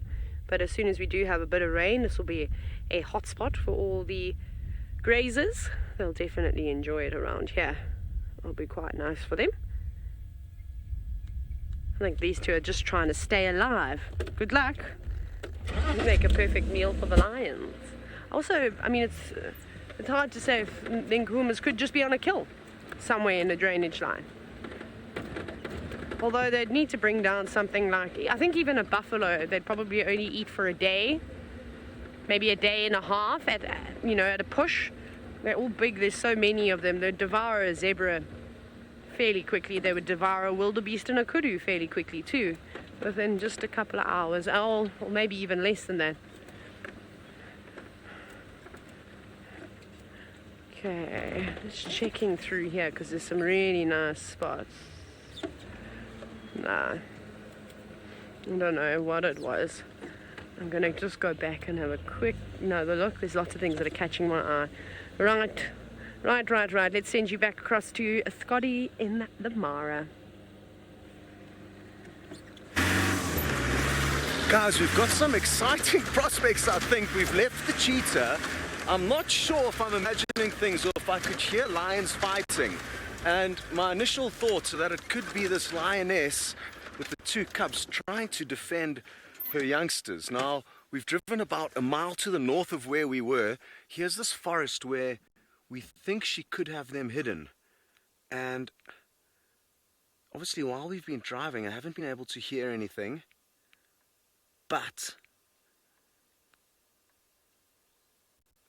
there could be something going down in here. I'm just scanning with my binoculars. Nothing to see for now. My hearing's not good at the best of times, so I'm not too sure if I was imagining things, but I'm pretty certain I could hear some kind of growling or some kind of a commotion. So let's hope that it wasn't that lioness trying to defend her youngsters from the two old Donyo Payek males or who knows what. But I thought we would leave that cheetah narratoi to come and try and work out what in fact was going on here. But for now, all is quiet. Whew!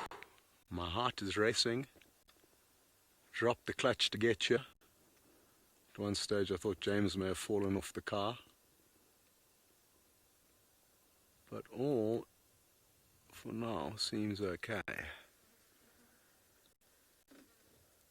So last night, just to recap any of you who just have jumped on board, we found 3 sausage tree pride lioness, one of which was kinky tail.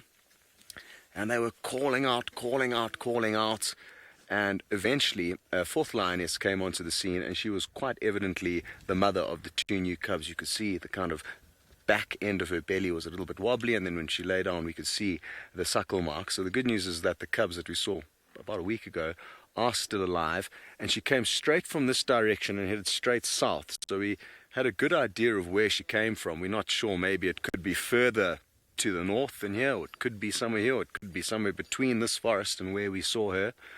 But kind of that information from last night led me to believe that these noises that I was hearing, possibly imagining things, were possibly her trying to defend her youngsters against the males who are not their father, who are dominant over this area. Yes, it is very pretty out here, and it's a very still afternoon, a very slight breeze blowing. But a deathly silence for now. I'm hoping we're not going to hear the sounds of growling, fighting lions to break the peace and tranquility.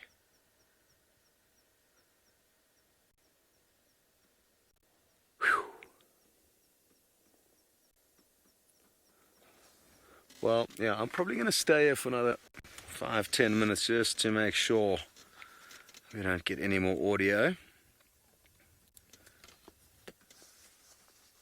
And thereafter, I'm not too sure whether to possibly head back to Cheetah or possibly continue bimbling along in this direction in the hope that we can catch up with the Awino Pride, who kind of spend time from where we are here all the way to the north along the Olololo escarpments. Let me pull out the old map book to show you guys what's what and where we are. So we are just about here, and the Awino Pride ordinarily come all the way down to here and then stretch along the escarpment all the way up to there, and then kind of along this road, sometimes a little bit over. So they've got a huge territory considering it's only 2 lioness, but it's not the most prime real estate. There's often not too much food there, whereas the Mogoral pride of 3 lioness, they've got a much smaller territory. They're kind of always around here, but it's prime real estate. So interesting, the kind of different sizes of territories and how it all works. Thanks, James. Beautiful, beautiful spot this is to enjoy the views. I'm told Sydney's busy preparing you guys a surprise, a Heritage Day surprise, and I'm quite eager to see what exactly he is going to whip up for you. I'm not sure if you know what he's busy doing. That's why I'm trying to be a little bit vague. I don't want to give away any secrets or surprises that he may have in store for you.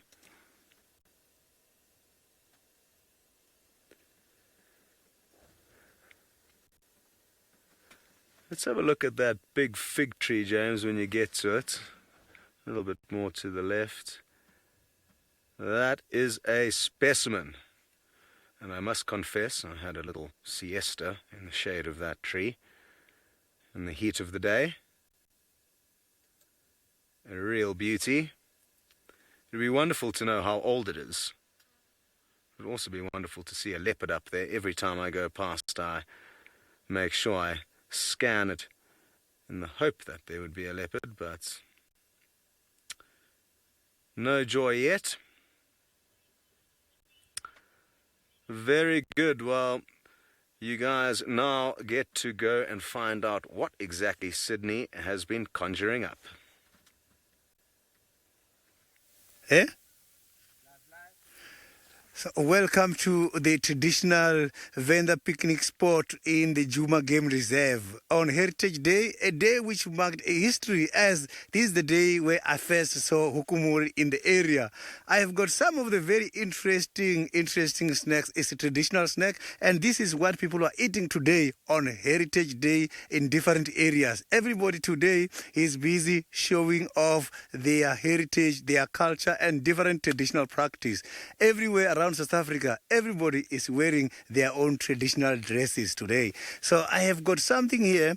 The first presentation I'm going to do to you is this kind of insects, but now they're caterpillars. So these caterpillars, they come from the mopani. The moth is kind of a moth butterfly, and this is what we eat. We normally cook these things and then we eat them. Some of the people, they eat them dry. So I'm going to do you the next presentation of what me and Senzo are going to have this afternoon. So if you can check here, I have got some of the insects which looks more like bugs.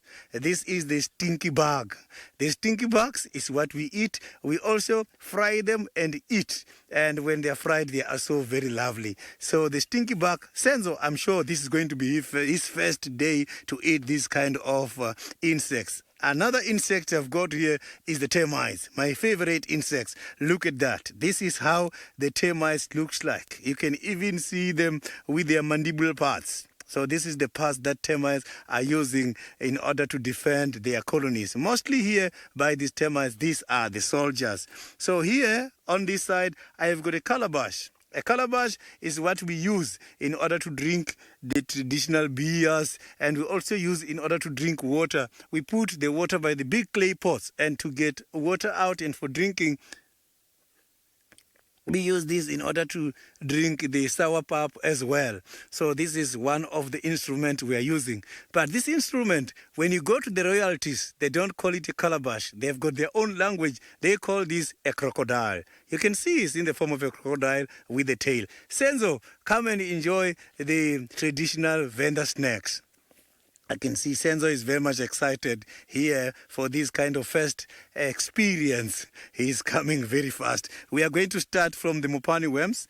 And these mopani worms here, I can see that they are very, very dry. So we're supposed to cook them, but also like this we can eat.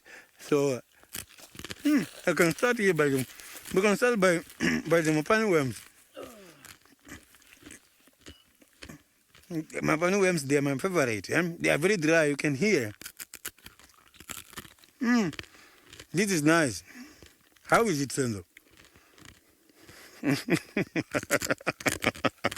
So this is the Mapani worms. These insects that eat the leaves from some of the Mapani trees and other trees as well. So now, I'm going to introduce you to this one. So if you can check here, this one that I'm having now, it has got some black colors here. Can you see that? So this black is because of a gland. It's a stinky gland. So this gland, when it's dark like this, so it means this one is going to be bitter. So you must avoid this one and take the one which has got a plain chest. Yeah, that one is the plain chest. But these ones I can have. I'm used to. So if you can check, they still have got their wings here. So we eat them with these wings. We don't take these wings out. So you eat them with the wings.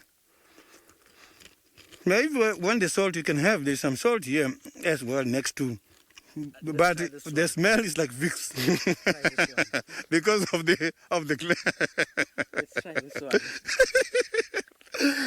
So now, when we have the termites, you have been seeing these big houses done by the termites, but you have never tested them before. You must mix them, these termites, with them. You must mix with the salt. And then you can have. Yeah, so that you can. But they bite when they're dead as well. You must be careful. How does it taste like? Now, that you can have, that is the calabash is having some sour pap there, which is also very much nice. How is it? This one is very good. Yeah, that one is very, very good. So, these kind of insects, they are very nice, and this is what the Venda people has been eating during the olden days until today. If you go to the street in Venda, they are still selling these kind of insects there for the people to have. I also bought them in Venda while I was on off days last month.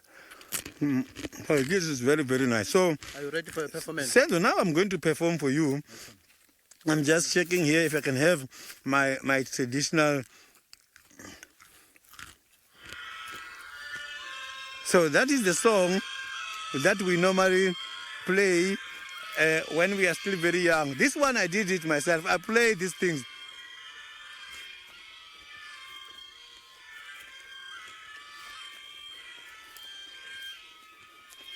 That is when we are playing.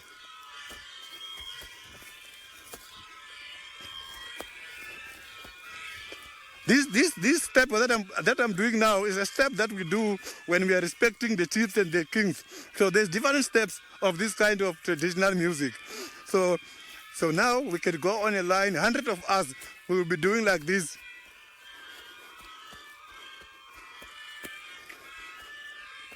It has been very nice, and I hope you really enjoyed this kind of a traditional ceremony we had this afternoon here in Juma. So now I'm just going to pack my stuff and then see if let's go to Scott now. He's got something interesting.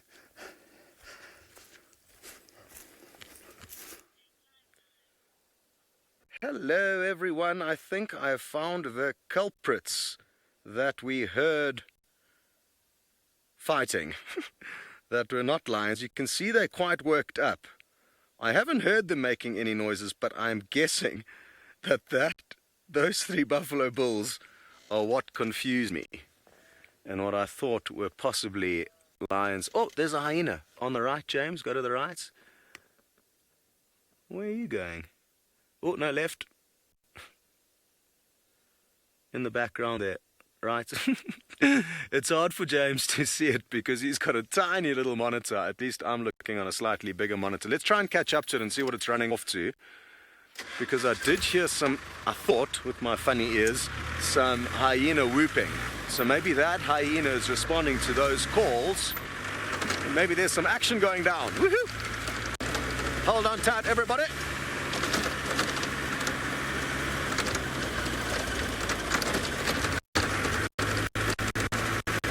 Interestingly, the hyenas in this area are a little bit nervous of vehicles. They don't see people too much. Sorry, Ganoos, I'll be out of your way shortly. But in the time that we did spend during the Gauntlet series with the Wino Pride, a little bit further north from here, I noticed that there were quite a few that are not so relaxed with the vehicles, not like Waffles and her crew.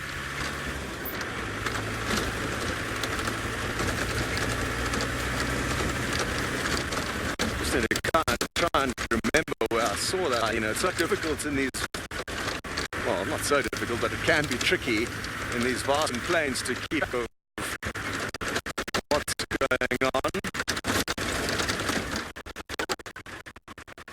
Bump in the road here. Once we've raced forward a few, the tricky thing here is the radio comms can be tricky here. I don't think I'm hearing Emma. No, I'm not hearing her. We're in a bit of a signal spot. There she is. Okay, good.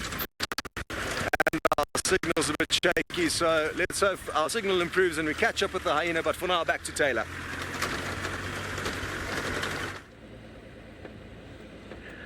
Well, I don't know where these cats are. We have an idea where the lions are, and I'm hoping as it starts to cool down that we'll get a glimpse of them.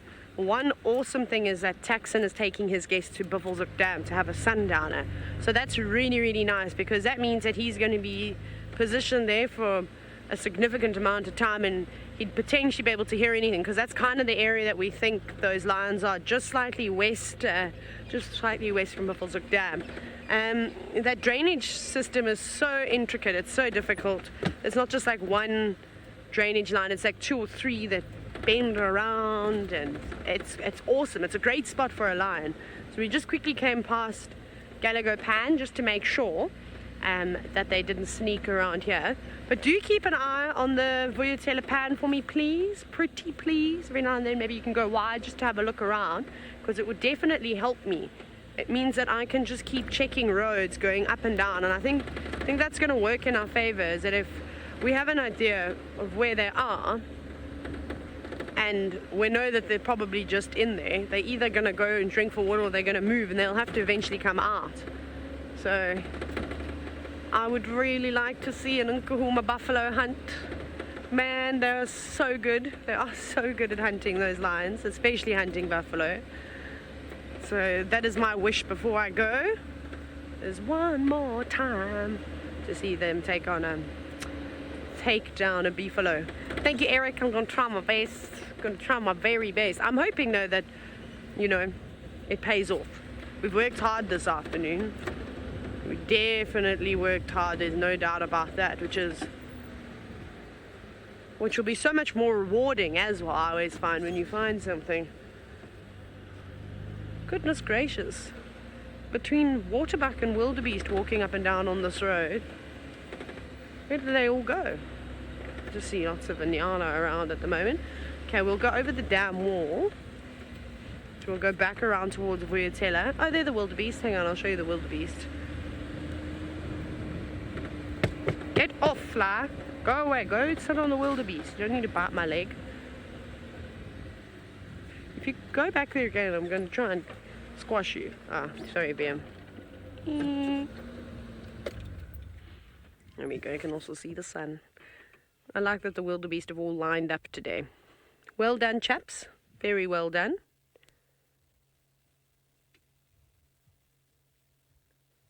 A very iconic scene in the Sabi Sand. Are you feeling nervous, wildebeest? Do you know that the lions are still here? I think they do. Again though, one wildebeest won't be too much of a meal. I mean, everybody will have full bellies if the lions do get them. I'm sorry, I'm terrible, because I always root for the Nkuhumas. They're my favorite pride of lions. So I always want the best for them.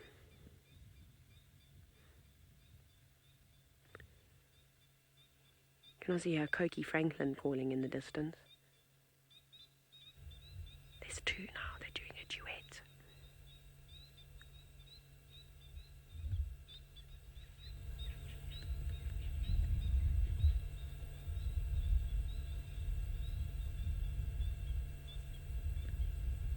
That's nice. Thank you very much for that, songbirds. Lovely. Okay, we shall continue. I wonder where Hosana is. I'm glad that he managed to escape Hukumori. I think that was a big surprise for him when he arrived and saw that Hukumori was indeed where he had his kill. Okay. So luckily he got away. I'm sure he'll be a little bit scared. And he'll probably come running back to camp, so also keep an eye out for Hosanna tonight. He was chased in this direction. Or back towards Pan. Okay. Where to? Oh yeah, we said we're going over the dam wall. I had a moment where I completely forgot what I was looking for. And it's such a nice evening. I forgot to put sunscreen on so I can feel that my face is burnt. Not very clever. Sometimes I need to reprimand myself for doing that. I did that the other day as well, and I was so burnt. But anyways, we'll survive. I'll just have to put it on twice tomorrow. It doesn't work like that. I wish it worked like that. It would be convenient. Okay, we'll go the scenic way around. We've just gone past camp now. And then also just checking around here because I know Hosanna's favorite sort of routes to kind of walk as he moves around in these areas. And he's sneaky. He actually doesn't even hide. He walks. Oh, squirrel, what you got? It's running towards a fence, so this is where the landowners stay. It's got a marula nut in its mouth. But you can see something has actually been digging, although squirrel can go straight through. Lots of them around here. They like to live in there. I think there's this false sense of security when the squirrels are behind the electrified fence. But like as you saw, there is a couple of holes. So, I mean, from hyenas digging under fences, they're big culprits. Warthogs, goodness. Hard to keep a warthog in too. They're great at digging. Okay. Let's see if Hosanna's not posing somewhere for us. No, it doesn't look like he's here. I'd like to see him in one of these big marula trees on the open plains behind camp. Ooh, now the wind has picked up quite a bit and the temperature is dropping, which is cool. Also got a tickle right here today. I don't know why. It's very itchy. How do you scratch that? I suppose you can just do that, hey? Sorry, everyone. Why? What is going on with me today? If it's not my hair tickling my face somewhere, that infuriates me. When I can't find the one strand of hair that is blowing, and it's somewhere and I can feel it. I don't know, I suppose long hair problems. Any man or woman with long hair know the struggle. It's so tough. Oh, VM, your favorite. Squirrel chasing a slender mongoose. They've gone off to the left. Yeah, so that little shrub there, they ran there. There was a slender mongoose that was running away from us, presumably. And then there was a squirrel in hot pursuit. Okay, let's go around the corner. Oh, there they are. VM, to the right of those trees where we were. Yeah. There it is. Go to the right a bit more. There he goes. There's the slender mongoose. Sorry, well done. Not being chased by the squirrel anymore. VM, this is your favorite mongoose, eh? VM says he digs them. With a spade? Or what is your preference when it comes to digging them? Bulldozers. Well, that was cool. Okay, we might get another view of it. I think that squirrel was just taking a chance and it was running away. The slender mongoose probably didn't even know that squirrel was there. And it's like, yeah, did you see what I did? Did you see how I chased it? I feel like that's what squirrels do. They talk a lot of smack. Lots of nonsense all the time. So that was a fly that was on my hand. Mongoose, where did you go? I don't think the mongoose will come out. I'm pretty sure it will run away from us. Yeah, it's really nice having everything so dry. You start to see some awesome things that you don't normally get to see.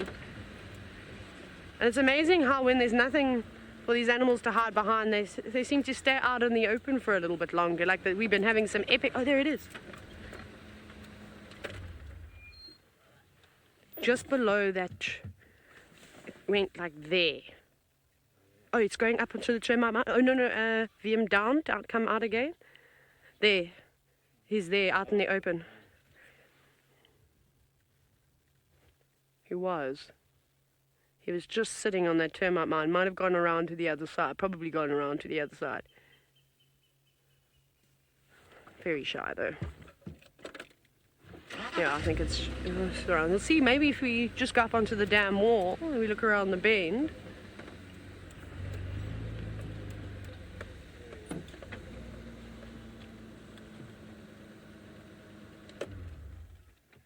All spotted. Much longer than the dwarf mongoose. You guys remember when I had that awesome sighting of 2 slender mongoose on a termite mound that were out in the open?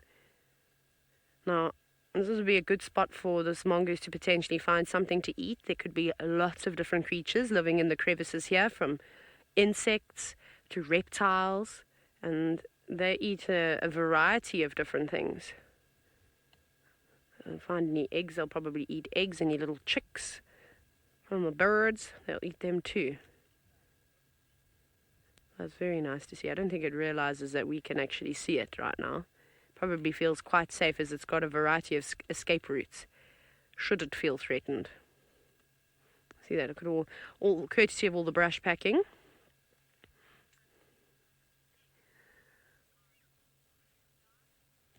Joel, it's very difficult to say an exact amount of times that we encounter snakes on a drive. I mean, my last cycle before I went to the Mara, so just before July, I don't know, I saw like the most snakes I've ever seen in my entire life in a 6-week cycle. It was crazy. It was black mambas and boomslangs and blind snakes. I can't even remember what else this was. Spotted bush snakes. We had all sorts of crazy things.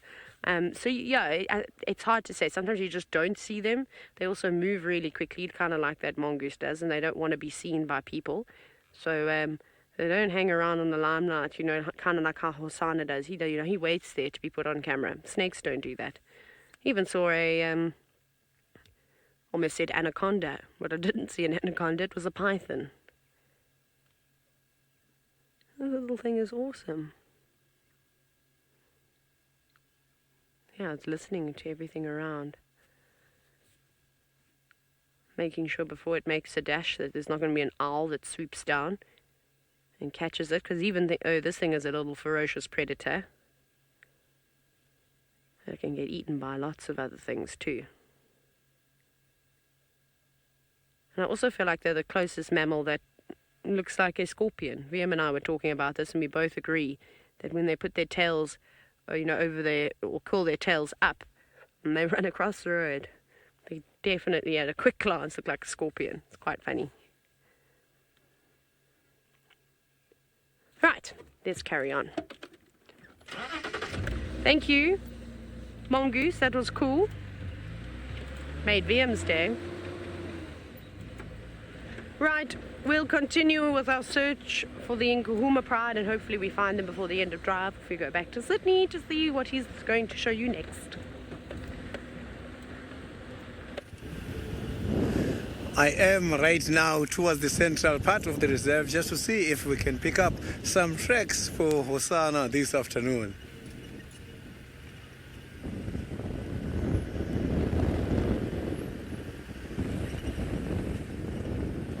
So it's getting cooler at the moment. It's not warm anymore. There is a very nice cold wind.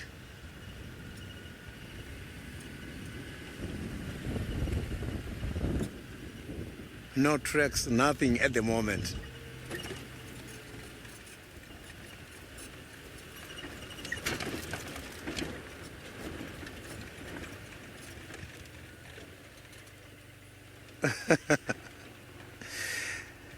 The stinkbug, if it's the first time, is going to smell like a mint, but they are very much nice.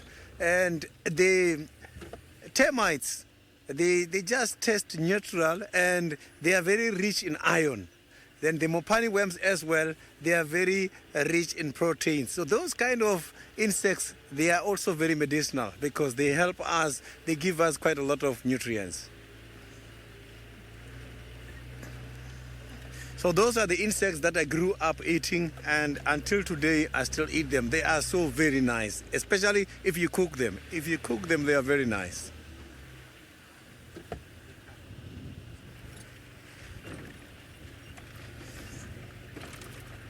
So every year on Heritage Day, I used to enter the competitions locally just to cook the traditional food as I indicated. And my Mopani worms, they win. I won some couple of years ago as #1 best cooker of the Mopani worms. So the traditional dance I was displaying and the sound is not coming from the musical bands. That is the music that we create ourselves. As we are dancing, we blow the bamboos. You see, bamboos has got the hollow, they've got a hollow stem. We cut the bamboos into different sizes and then we blow them. When blowing them is when you get that kind of a music. It's quite a very interesting music. Then we've got a big drum in the middle where someone will be leading the drums, and we have got the lead dancer who is channeling us on what to do, which step to change now, and we must do all at the same time. There's even competitions on annual basis where some villages they win, some they lose. They check when we are doing steps and everything. The kudu horn is the one that makes it more interesting. It is there as well. Someone will be blowing the kudu horn as well as part of those bamboos.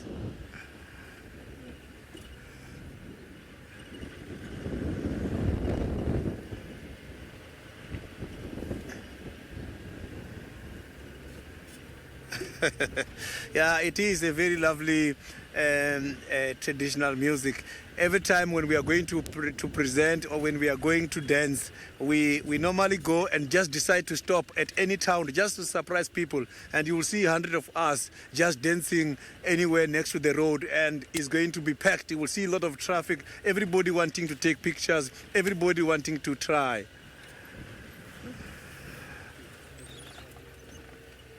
So it is here where I'm looking for Hosanna at the moment.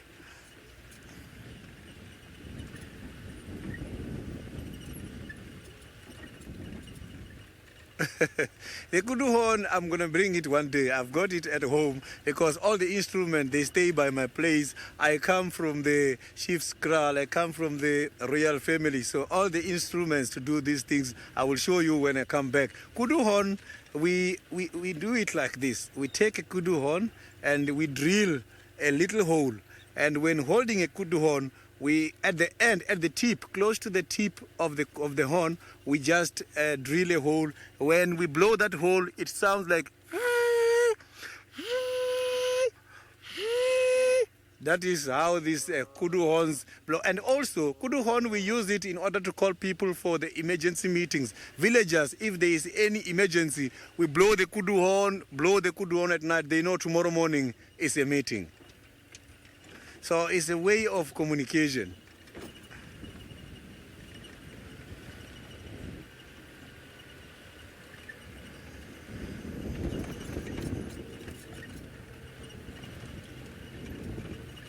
So the kudu horns, they make more or less the same sound as the vuvuzela. The vuvuzela, those kind of musical instruments they use in South Africa when they go for the soccer games. So now let's go to one of my colleagues and see what they are having at the moment.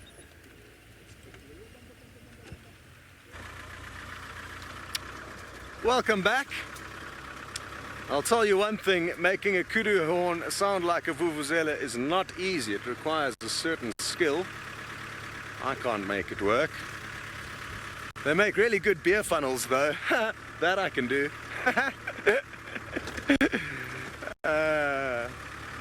I'm going to stop in a second to show you the moon. It is the full moon this evening and it's looking quite spectacular. I'm hoping that we're going to find some sign of the Wino pride as we skirt along the escarpment here. Oh, very slick, James. Nice tweak there to reveal all the craters. Isn't that quite special? Wonderful. So, oh, it's so gorgeous that Alex, the head of our genius tech department, even picked up his phone to take a snap. So I wonder how many of you were quick enough to get a snap of that fancy camera work and beautiful full moon. Thanks, Kamo and Murethi. So as we skirt along the Olololo escarpment, as I was saying, I'm hoping we're going to be able to touch base with the Owino pride. I haven't seen them for who knows how long. So that is what I'm hoping for. It's quite nice to see still so many wildebeest up here. It's difficult to... There's very few roads between here and the main road, which is probably like 5 miles away. No, 3 miles away from here. So I haven't really been checking this area to see how populated it is with migrating herds, but driving through here you can see lots and lots of little black dots. So good food for the Owinos, and maybe that's why we haven't seen them, because we haven't been driving along this road very much.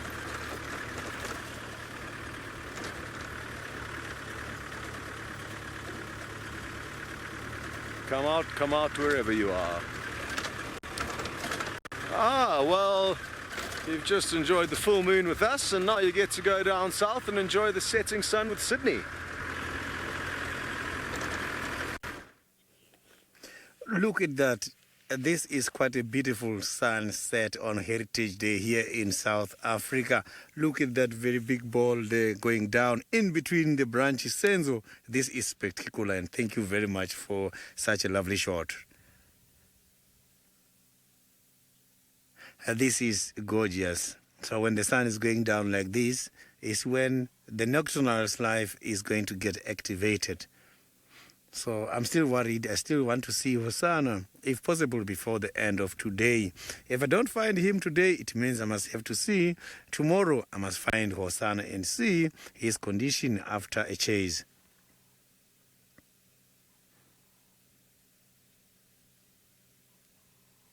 You can hear some of the birds are calling now.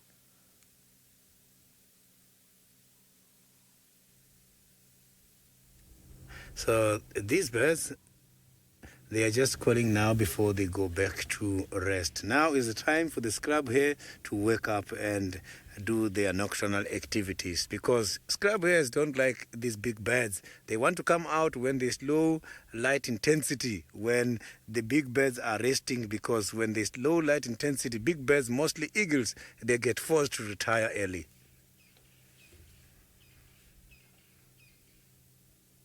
Look at that. This is spectacular.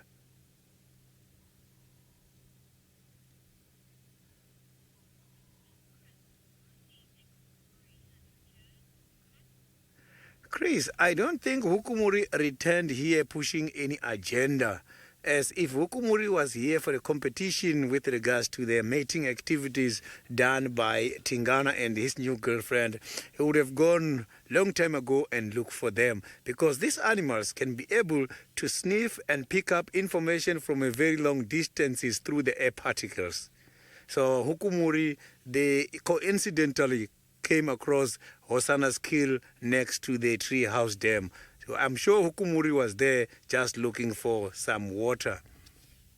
So that is why when he got there, he picked up the scent, because Hosanna has been there and Hosanna has been leaving droppings and urines in the area. So Hukumuri was able to judge that Hosanna is in the area, and he knew Hosanna will come back, because from the droppings and the urine can easily tell how old Hosanna was here. He was very sure that Hosanna is going to come back, and he was sure that Hosanna was not far. It's just that he didn't bother to track down Hosanna. If he was definitely looking for Hosanna, he would have tracked down Hosanna long time ago, because animals, they track each other from the sense of smell.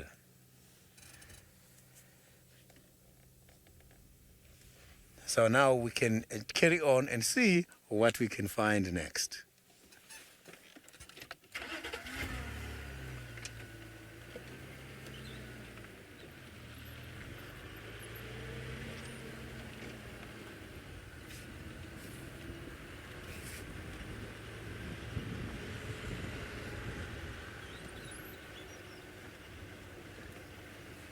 Nothing is happening here by the Weaver's Nest Road. No sign of the spotted cats at the moment, and no sign of the tracks. But his direction of movement was heading towards this side.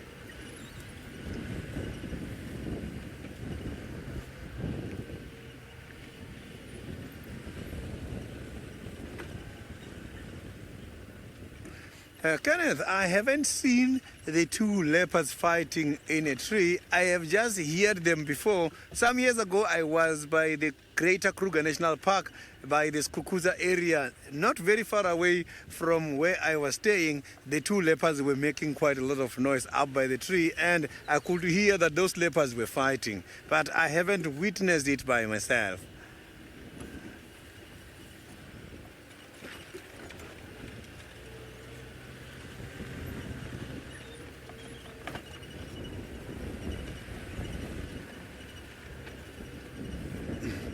So let's hope Wasana is not injured from that fight.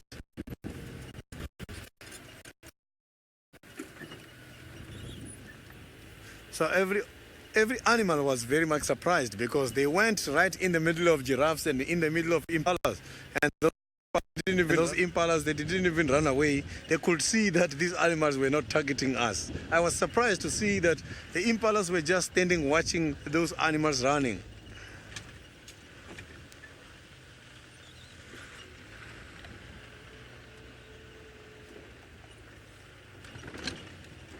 So now let's go back to Taylor, who is now still looking for the lions.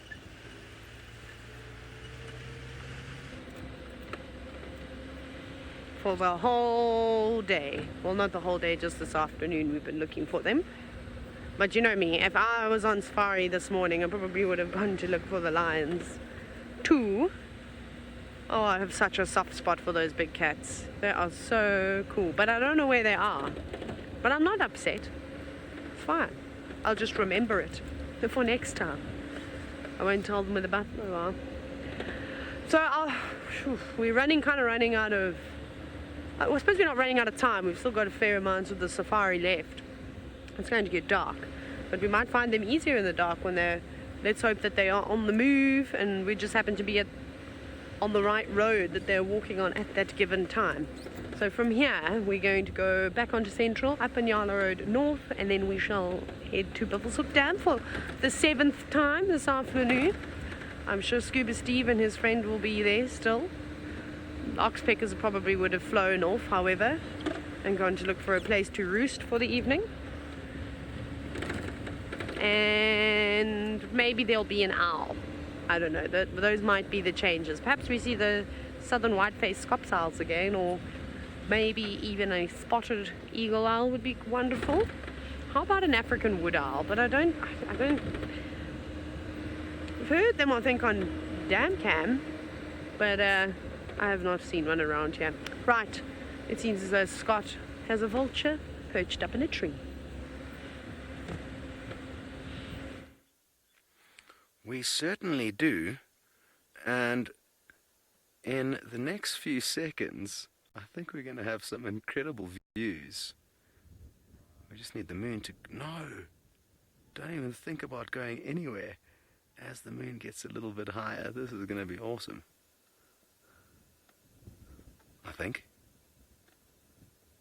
Backlit by the moon. Can you believe it? Just before it got to the sweet spot. Oh well. That was pretty cool. Well done, James, again on camera. It's quite dark, but we'll be able to continue this segment in color. We had switched over to infrared, but then when that opportunity presented itself to us, James switched back to color.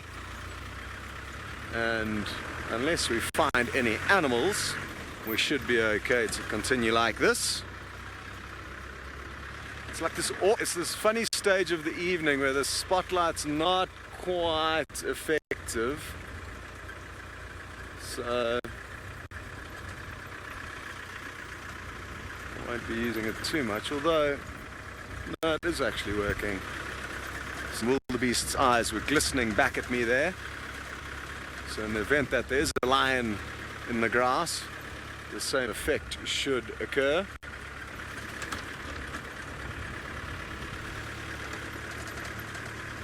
Come on, the Awinos!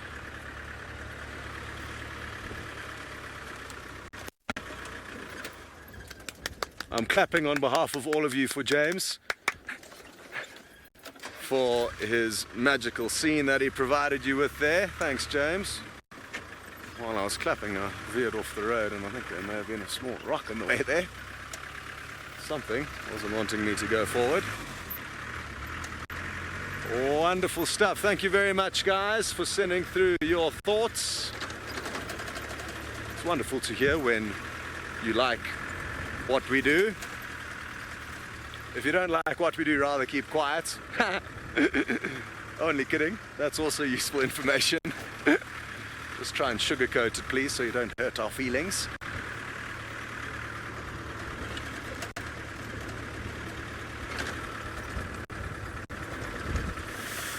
Eric, you would like to know what kind of vulture was that? I'm guessing it was a Ripple's griffon vulture. It had quite a whitish tinge to its feathers, and ordinarily the Ripples do have that kind of lighter shade to their feathers relative to the white-backed vulture. Those are the only two that it could have been. One of the two. But the only way to be sure is if, or at least for me, is if you see the eye of the Ripple's griffon vulture, they are pale in color, whereas the eyes of the white-backed vulture are dark. So there's the difference.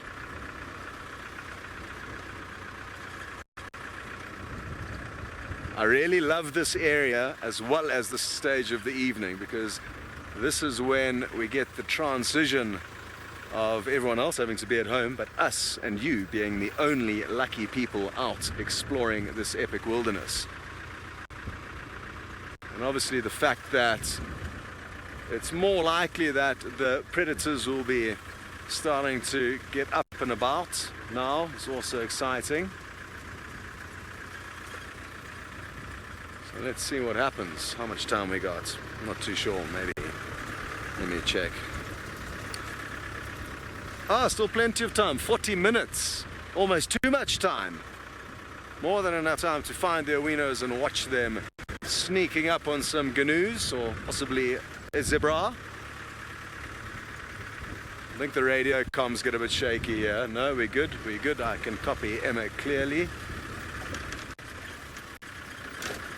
Ooh, Joel, you would like to know how many birds of prey can be found here in the Mara. Do vultures count? Well, there's about 4 or 5, 6 different species of vulture. Palm nut, Egyptian, very rare. Brent saw his first one ever about a week ago. And then the hooded, leopard-faced, white-backed ripple. So there's 6 different kinds of vultures, if my maths is correct. And then in terms of eagles, I would guess, and smaller, kind of smaller raptors, I would guess about 20 to 30, maybe 40, yeah, 40 to 50 would be my guess, but I don't know the exact number. And it is important to remember, Joel, that it depends on the time of the year that you are here, because a lot of the raptors are migratory. They travel far and wide, some from as far as Russia, the steppe mountains in Russia, all the way through past here down to South Africa. Hard to believe.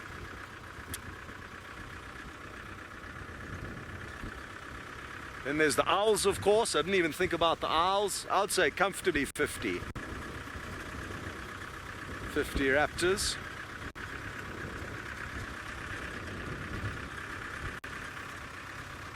If anybody knows the answer to that, please do share. Very useful. Shining the spotlight. He's snoozing here. Okay, signal's getting a bit shaky, so we're going to send you back down south to Sydney.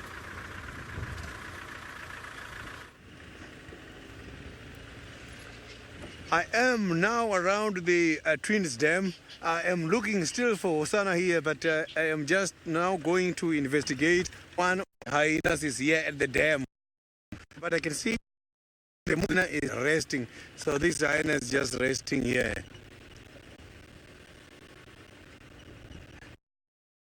See if we can have a better view.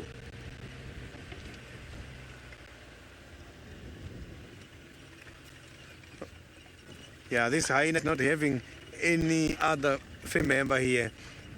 He or she is just by herself.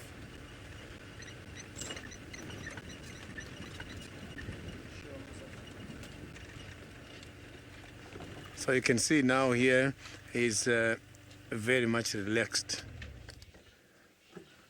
You know, the hyenas, they prefer to come to the water holes and have some bath. Look at that.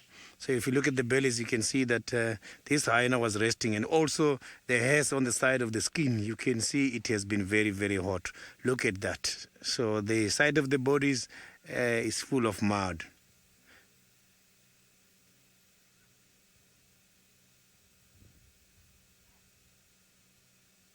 So you can see that when it's hot, not only the cats, all these animals get affected. Not only the elephants and the rhinos and the buffaloes who prefers to do mud wallowing, including these kind of small animals, they do feel the heat. But these ones are too clever because when they've got a den, the den helps them in order to moisturize, in order to cool the temperature. When they are deep in these dens, it's very nice and cooler. And inside these dens, they are very nicely and moisturized.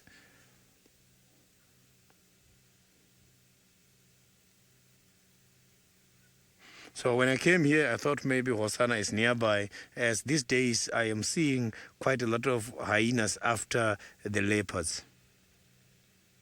So looking at the stomach, you can see that this stomach is full.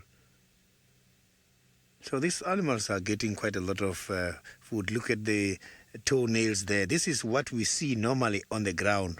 So you can see that the toes are not round like the toes for the leopards and the ones for the lions. So these ones, you can see they are much more oval on the ground as well, and they've got 2 lobes, whereas the cat has got 3 lobes. So the lobes are those markings at the back of the track. So unfortunately, the hyenas cannot be able to withdraw their claws.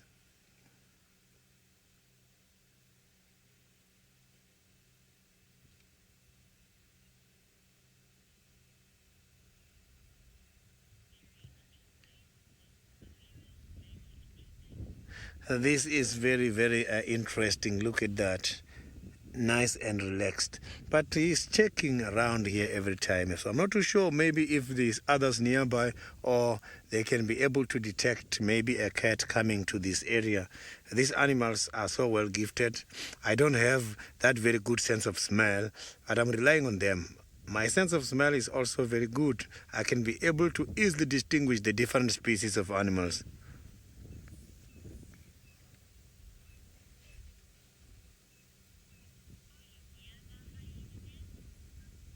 So at the moment, we are not very far away from the hyena den. We are just about 1.5 kilometers away from the den. So we are thinking about going to visit there. But I don't think the chances of seeing the interaction between the mother and the little ones, they are very much slim, as now is when the adults are going out in search of food. Yesterday, I was there by this time of the day, and the little one had the last part of suckling, and the mother left in order to go and look for the food. If the mother is not getting enough food, it will be difficult for the little one to get quite a lot of milk. For these females to get quite a lot of milk, they must be feeding on quite a lot of too much nutritious meat. They must eat a lot of proteins. They must get quite a lot of calcium from the bones as well in order to maintain that, so that they can perform a good lactation period.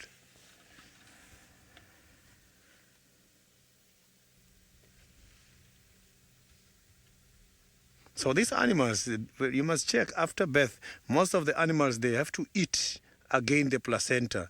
Reason for them to do the placentophagy, which is just an action of animals eating these placentas, is to be able to kickstart the pituitary gland to release quite a lot of oxytocin in order to produce milk. Because by these placentas, there's small bits of oxytocin which then helps in order to open the teats and the nipples so that the little ones can be able to drink. So it's a common behavior amongst a lot of animals, both domestic and wild animals.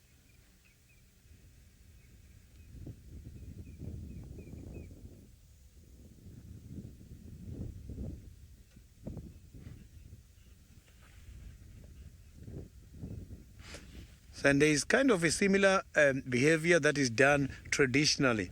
Traditionally, after having a newborn, this is what we do. We normally go and look for a certain type of tree. It's called a weeping whittle.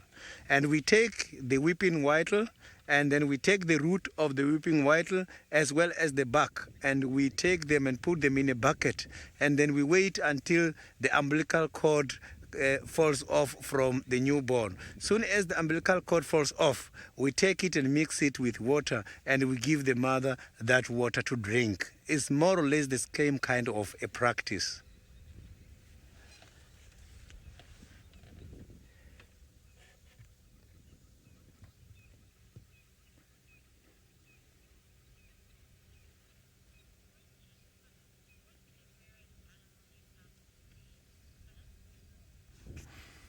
Philip, I think so far I have seen quite a lot of interesting and rare animals. The animal that I'm still hoping to see one of the good days is the...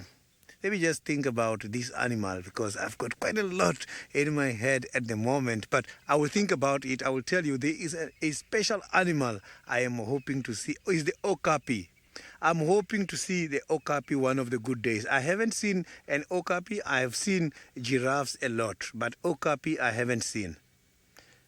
So an okapi is that animal that looks more like the giraffe, but has got a short neck and is short in size compared to the size of the giraffe.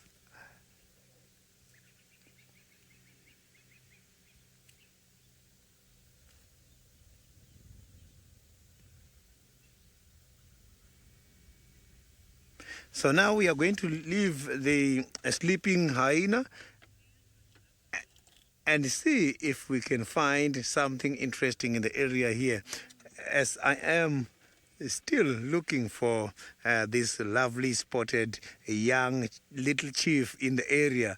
So I saw that this afternoon he abandoned his territory, his area, so he's not yet ready to take over the throne as the little chief. So he's still practicing. I think today as well is the learning curve. He's going to have to improve and wait until the testosterone becomes right. One day, the Hukumuri is going to learn a big lesson from Hosana. That one, I can guarantee you.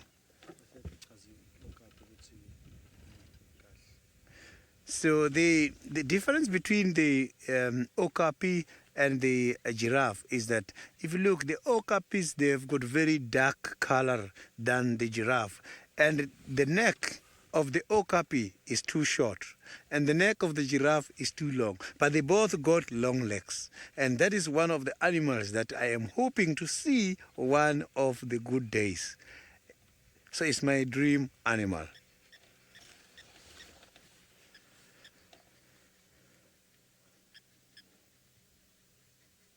So you can see the moon there as well now. This is beautiful. Look at that. Earlier we saw a beautiful sun. Now you can see that dry branch as if it's going to hold the moon. It seems like the moon is falling to the dead branch. Look at that. This is phenomenal. Everything here by the nature is interesting. The natural environment, everything we see outside here every day is just different. Even animals that we know, that we have seen a lot, but we see same species displaying completely different behaviors.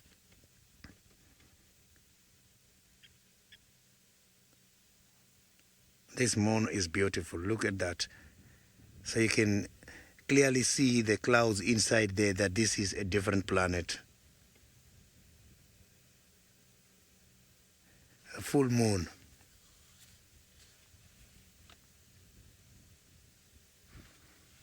So we're just going to carry on and see if we can find something interesting.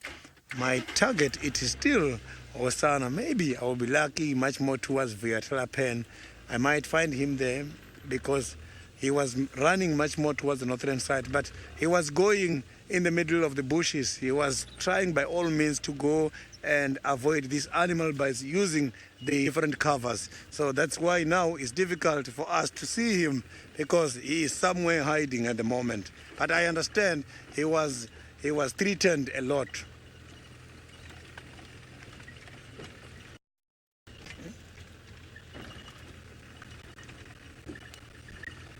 So now let's go back to Scott and see what he's having at the moment.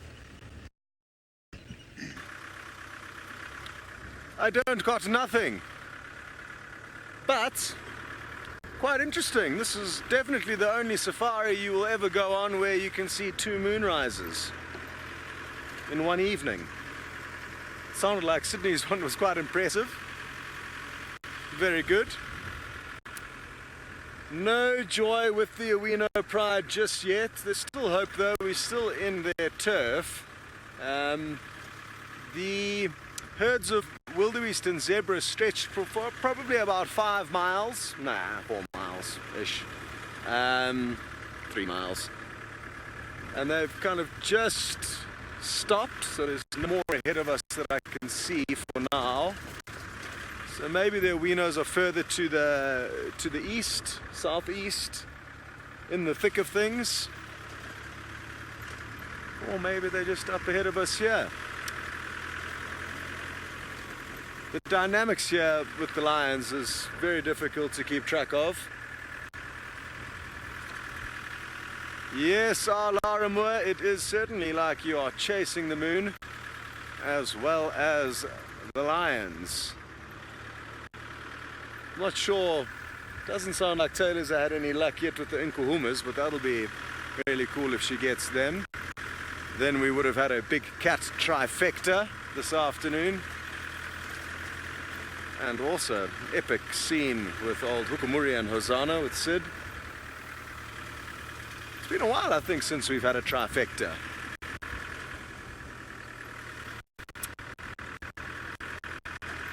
So it would be fitting to get on top of that. We've still got time, so don't go anywhere. Don't give up just yet.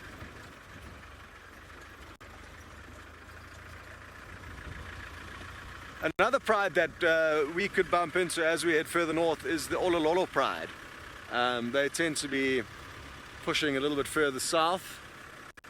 As their sub-adults get bigger and bigger, they are going to be a pride to be reckoned with. Mainly young males though. I think there's 9 young males, so it'll be a short-lived kind of period of power until the males head off and do their own thing.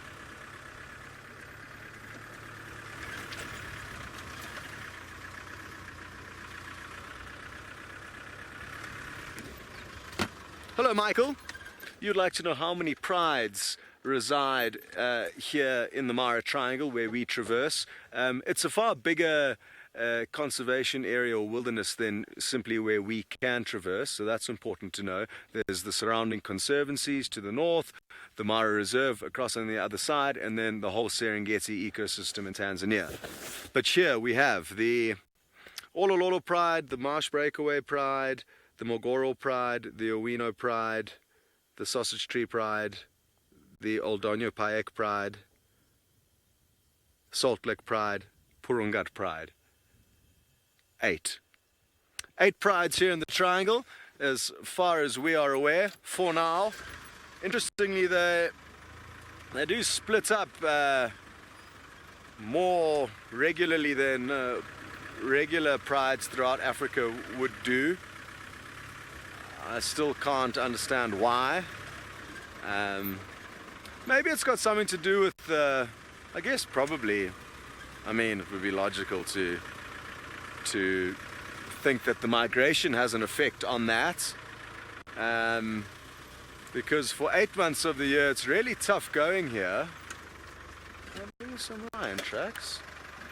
Or am I just hoping?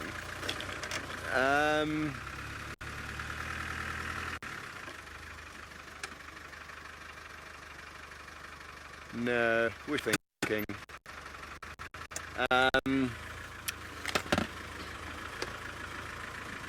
So yeah, they do split up, and it could be because, yeah, for 3-4 months of the year there's a bounty of food, and then the other 8 months it can be quite tough going for a lot of the prides. There's like no more shopping centres open. So during those leaner months you may find that's why the kind of prides split up into smaller pods, and then maybe just stay that way and don't rejoin as and when the going gets a bit easier.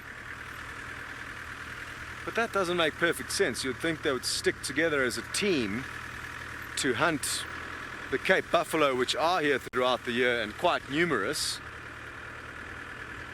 So yeah, I don't know, this is quite strange.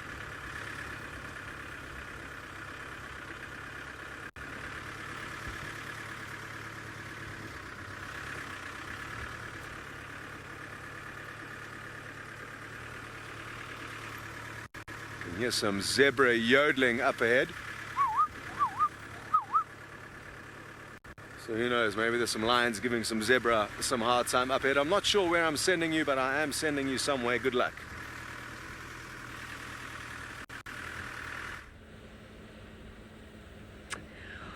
Well, guess what? We still haven't found the lions. Goodness gracious, the amount of hours I think guides spend searching for animals and not successfully finding them is far greater than when we actually find animals. We're still trying though, and it's nice and cool now. There's 2 male lions at Inyala Dam. That is in Buffelshoek. I don't know who they are. Okay, that's interesting. Good for them. I don't know anything more. Which lions they are, how old they are, anything like that. So unfortunately you won't be able to ask me those questions because I just heard it on the Game Drive radio. So yeah, okay. Taxon was still at Buffelshoek Dam. Nothing though. He saw where the lions went down to have a drink. So he also thinks they're somewhere around here. I think once he finishes his sundowner, he'll probably come and give us a hand too.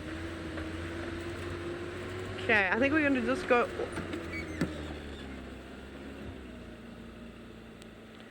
What on earth?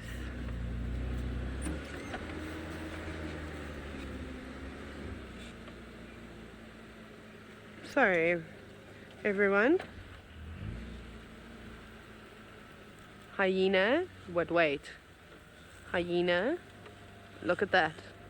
Leopard. There are very fresh leopard tracks here.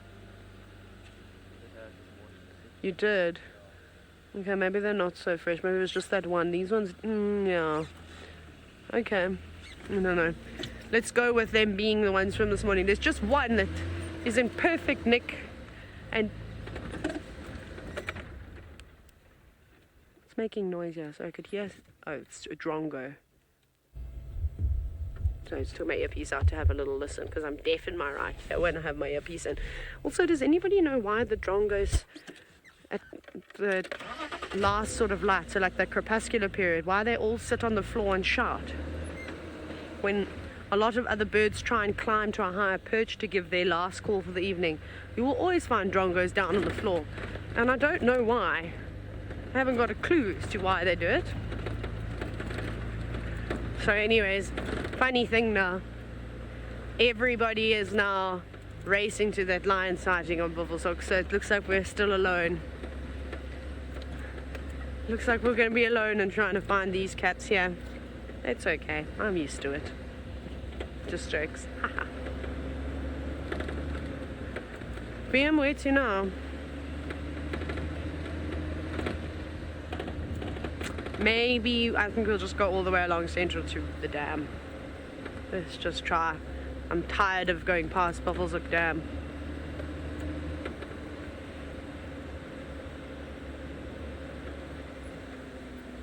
What? Hang on.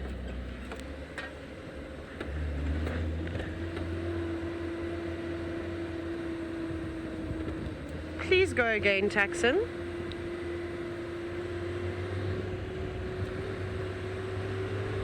Yeah, boy, it's at Gallagher Pan. I'm on my way in that direction now.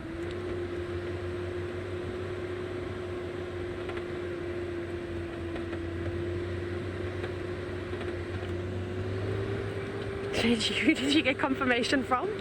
These animals.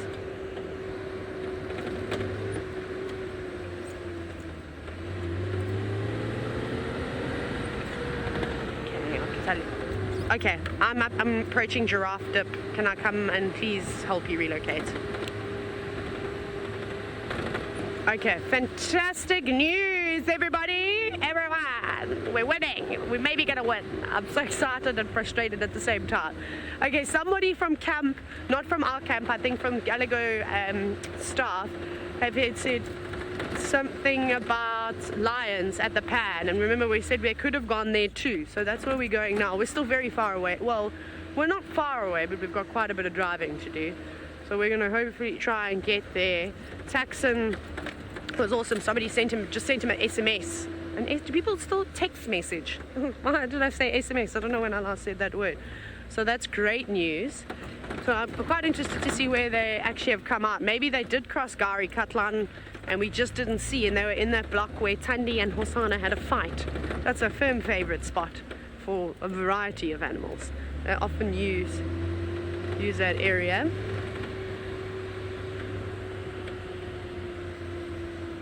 So we will see. I'm sure we'll see their tracks come out on the road.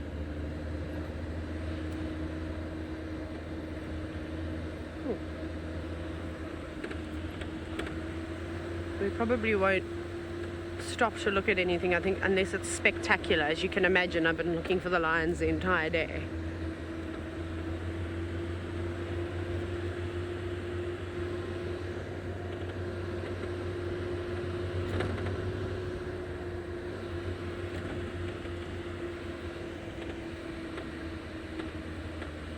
Nah, Joy, I disagree with you.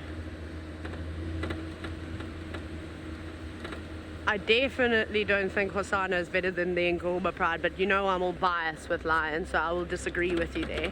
I prefer lions over leopards. I like leopards. I mean, they're amazing. We're lucky that we get to see so many. But lions all the way, especially the Nkuhuma Pride. And when you've been tracking them the entire afternoon, Joy, it's very frustrating, and it's very rewarding when you then get to find the animal after you spent 2.5 hours trying to figure out where they've been walking. And those tracks were all from very early this morning, so we weren't working with anything fresh. Sounds like Tingana and that leopardess that we don't know who it is just yet. Well, she's probably never been seen. Is that Leadwood Dam? So I don't know where Leadwood Dam is. I think that is either I don't know if it's Torchwood or Buffelshoek, but they're still mating. That's exciting. So we must have got them on their first day. It's been like day number 3 or 4 now.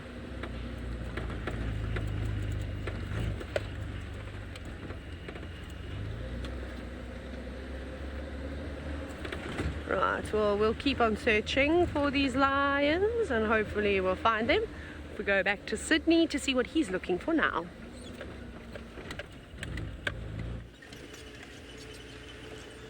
No luck with Hosana at the moment. Now I am heading all the way up towards the Buffalo's Hook Dam just to see if maybe we are going to be lucky with any of the interesting animals this evening.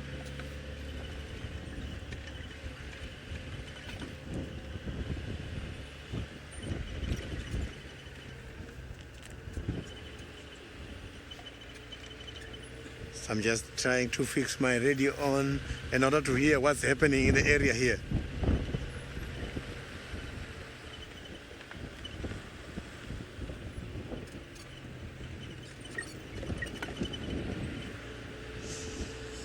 No ice, nothing at all, but I think considering the distance, I don't think Hosana managed to travel this long distance. So I must accept that he has been threatened and now he is relaxing somewhere. I will carry on with the search tomorrow. Now I'm going to look for something else.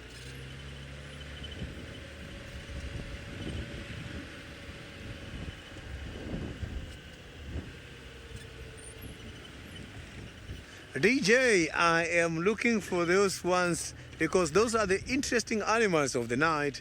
I am looking high up on these trees. The chances of seeing them, they are very much high because the trees are much more open now, no leaves, nothing. It's easy to see those big eyes behind these bushes here. Oh, here's the bush baby. So there's a bush baby there. I saw some reflection of the eyes That was a bush baby, but yeah, it's hiding. You can see jumping there. Can you see it? Yeah, there it's jumping. It's there. You can see the reflection of the eyes there. Can you see it? Right where the... Yeah, there. You see that it's now... Yes, have you seen it? Okay. There's the bush baby. You can see there. It's looking at us. You can see there he jumped. So we are very lucky with the bush baby already, and that bush baby is hiding somewhere right there now because that tree has got quite a lot of branches. I can't see the bush baby anymore, so we will just wait and see. Maybe we might be lucky with another bush baby in the area. That has been lovely because you just have requested the bush baby now, and here comes the bush baby introducing him or herself to us. So the bush babies, they are very much social, and they live in big families. You can find about 7 in the nest. They nest up in these trees. You can see now it's nice and clear. Sensor, if you can just check there where I'm shining. Yeah, there you can see some eyes there. Yeah, right there, right straight there. Can you see it? Where is the light? Yes. Have you seen it? It was just there just now. So, but now it's difficult. There, you can see the eyes there. It's now at the bottom a little bit. There's jumping. You can see these animals can go very fast. He just jumped much more towards that side. But now, where he is difficult. I can't see which. There is going to the bottom. He's somewhere right there. I think there's a termite mound or something. He's right on that stem, somewhere there. I saw him there. You can see now. There is some reflection a little bit. That is that bush baby. Maybe it's going to jump again from there. So these animals, they've got very big eyes because it's difficult for them to move the pupil. They must have to move their head all the time. So that's why they must have to jump every time so that they can see very well. But now, while I am heading towards Buffalo's Hook Dam, let's go to Taylor, who's got the lions.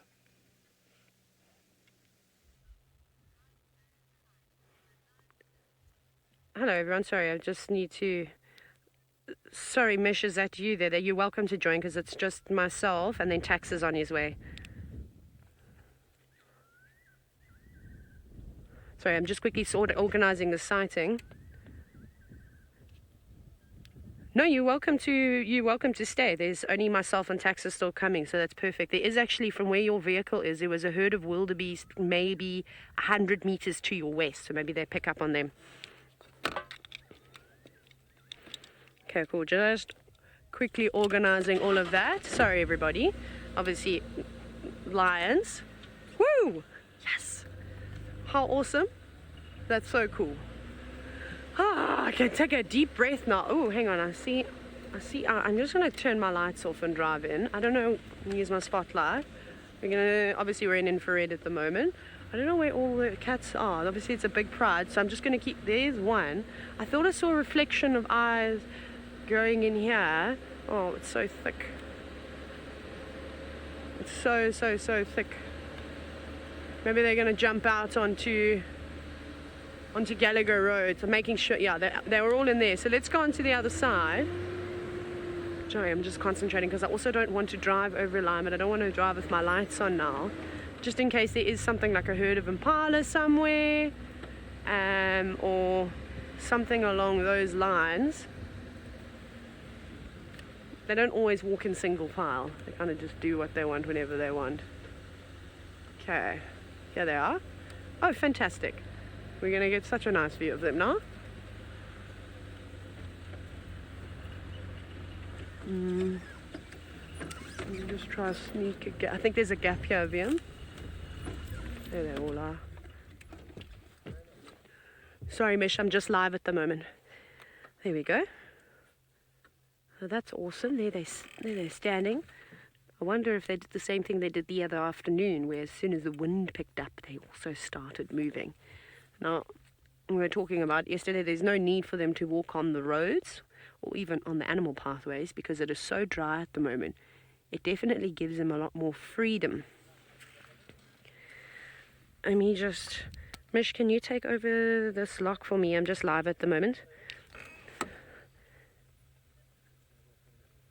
Okay, there we go. Just passing that sighting on very quickly so we can just focus. Otherwise, I'll end up just talking on the game drive radio for the entire drive. And that's the last thing I want to do when we've got these cats. So they're moving into some exceptionally thick vegetation. There you go. You can just see a spotlight coming on every now and then. They're about to cross Gallagher Road, and they're still kind of going... There they are. They're still going west-ish, if you will. But there are lots of animals that are lurking around the block. So if we don't... very difficult to off-road in this area that they're going into. You've seen us driving in there a couple of times. The next road after Gallagher Road is Aubrey's, and it's unbelievably dense. It's virtually impenetrable during the day. At night it's not going to be much fun at all, but we'll try and sort of keep up with them and see. Okay, now everyone's doing a bit of repositioning and stuff like that. Just let this car just in front of us just kind of move out. I think they might be going back up this way. You can imagine there's a lot of commotion now. They're going forward. Okay, we'll go forward too.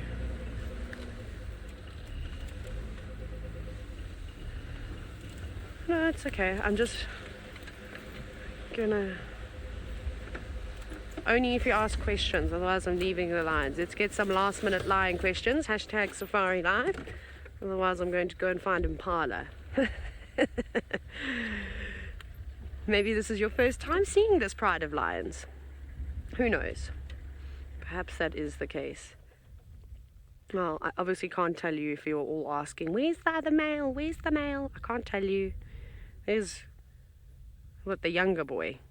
But I haven't seen... Is it the young male? Looks like it. Hey, yeah, it does. So I don't know, because have you seen all 11 or all 12 lions yet? Oh wait, maybe. Who's this one? Is this his friend? Perhaps it's his friend. Maybe this is your question answered. Your question has been answered. It's your lucky day. There's the other male lion. So the other question that I bet you're all going to start answering is, where's Amber Eyes? Still don't know where Amber Eyes is either, because I haven't seen the entire pride just yet. But hopefully there will be some more coming through. So that's nice. So they seem to be spending quite a bit of time with one another. I mean, they might, with this other male being slightly older, perhaps, he might move out sooner, this young male. He might decide, okay, cool, we can just go off on our own right now. They are hanging towards the back of the pride, not quite up in front and in the middle. But that doesn't really mean sort of too much. How's that other lioness lying at the back there? So camouflaged. Super, super camouflaged. I like the shadow that it's casting too. It's like the equivalent of the Batman signal, but the lion version. And not in the sky, casted down on the ground.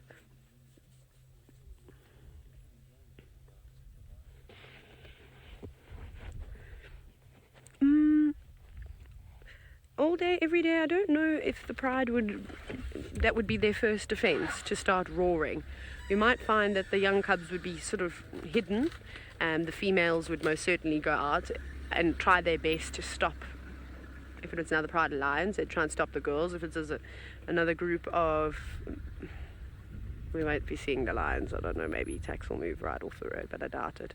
Anyways, so that wouldn't be their first defense. They might roar afterwards, after a bit of a squabble happens, to announce to everyone, like, this has happened. Like, don't come near us. We've just chased a whole lot of lions away. But when you've got young cubs, you probably wouldn't want to advertise to anyone that you do have lots of little ones around, because I think you would then are a threat to young upstarts moving into an area. Oh, what a lovely afternoon safari it has turned out to be. Man, all the drama with Hukamuri and Hosanna to sleepy cheetahs that were hungry, so maybe they'll catch something a little bit later or early tomorrow morning, and the nguhumas are hungry. So that's good news. We'll definitely be following up on them on foot tomorrow morning, and hopefully we'll find them. So join us for the sunrise safari, where it'll all start again.